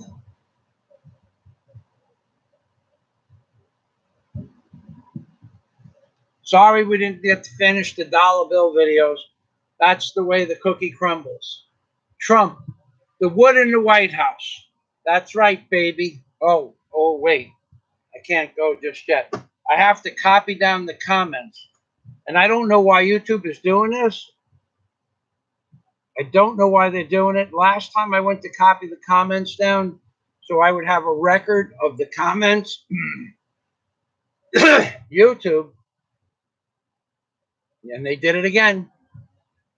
YouTube cut half the comments out. I don't know why they do. Half the comments that I had in my last live stream disappeared. Half of them disappeared. Half the comments disappeared. So I had about 120 comments, and I could only see, I could see 120 comments, and half of the comments, about half the comments disappeared. I'm looking down at the page. The same thing happened just now. And I lost 120 comments. So probably today I had about 100 or so comments, and I lost 100 or so comments because I can only see 100 or so comments. I don't know why they're doing it. Then when you go to play the video back, you only see the bottom half of the comments. I don't know why they're doing it. I just have no clue as to how they're saving money somehow by not having the comments available. And it's not fair to me because I can't see everybody that gave a super chat. It's just not fair to the people that go through the trouble of making the videos. Not fair at all. And that there's nothing fair about YouTube. I'll give my friend Bono's Entertainment a shout out. He's been doing the same thing for 10 years on YouTube. He's been doing the same thing for 10 years on YouTube, and he got a strike this morning for posting the truth on YouTube. So what you people think is the truth and what you think is happening in this world, believe me, there are things happening in this world that they don't want you to know or understand, and I don't understand what is the big deal to be able to, the information that Bono's Entertainment has been posting on the on his videos is truthful stuff. He reads directly from newspaper articles about front page information of the news. Why is it a problem? Okay, so as far as my comments goes up to Mad Max Risen, which is way less than half the comments. So I'm gonna take a screenshot of Mad Max Risen, so I remember him when I do a super chat dinner, and then I'm gonna review these and write them down physically. What I have is right there, so I need to get a screenshot here. Trump is a piece. All you need to remember is that if Obama had a son, his son would be playing cards with the priests somewhere after they pass on into the next world, if Mr. Obama had a son, and that Trump is a piece of wood in the White House, because that's what he is. Might as well be a piece of wood drifting in the ocean. He hasn't done a damn thing for America without doing 100 damn things for his friends and family. Okay, so we have a Mad Max Risen super chat. Okay, I'm going to post that as a picture here. Then we're going back. Hold on, not pasting. It takes a few seconds for this to load up onto my Microsoft Word document. I don't know why. Okay, there it is. I pushed the button, but it took a few seconds for it to register. So now we have a super chat picture here somewhere. It says Mad Max, $2. There you go. Thank you, Mad Max. Yep, there it is. And now I have to get the screen to stop from clicking. Now I'm going back to YouTube, and I'm going to look for the next super chat. I'm going to take pictures of this because I take screenshots. So now we have Merry Christmas 2.0, who I believe was a contributor twice for $2 in this live stream, and Adam Gatarayajian. Maybe I said it right this time. Who knows? Boy, that's a tough one. Aram, that's a really tough name to get down to. I'm not real sure. I'm not stupid, but I just don't know how. If you pronounce the word for me just one time in real life, I'd remember how to say it forever. But that's not happening because I can't hear you. Okay, so there you go. All right, so I'll have a way to check on that. Thank you. I'm going back to the video section here. Thank you again. Merry Christmas 2.0. Aram Gatarayajian. Thank you. Scott Del Fuego, thanks. I'm going to get right to your email. It's the first bundle.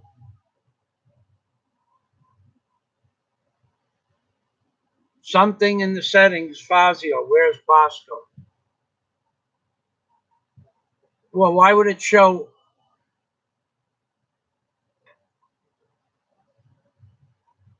Why would it show half the messages and not the other half?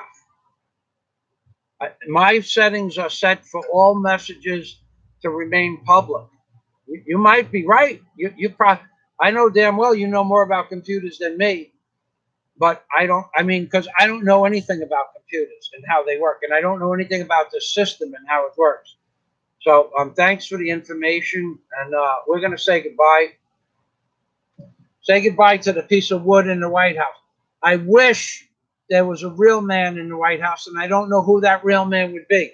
I know that me and my father would get the job done. I know that me and Dad, he'd have to stop operating his tugboat and come to Washington with me, and we would clean house.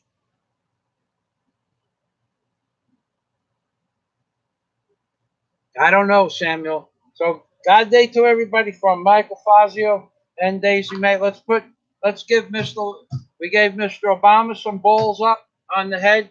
Now we have Trump, the Trump head with a fish.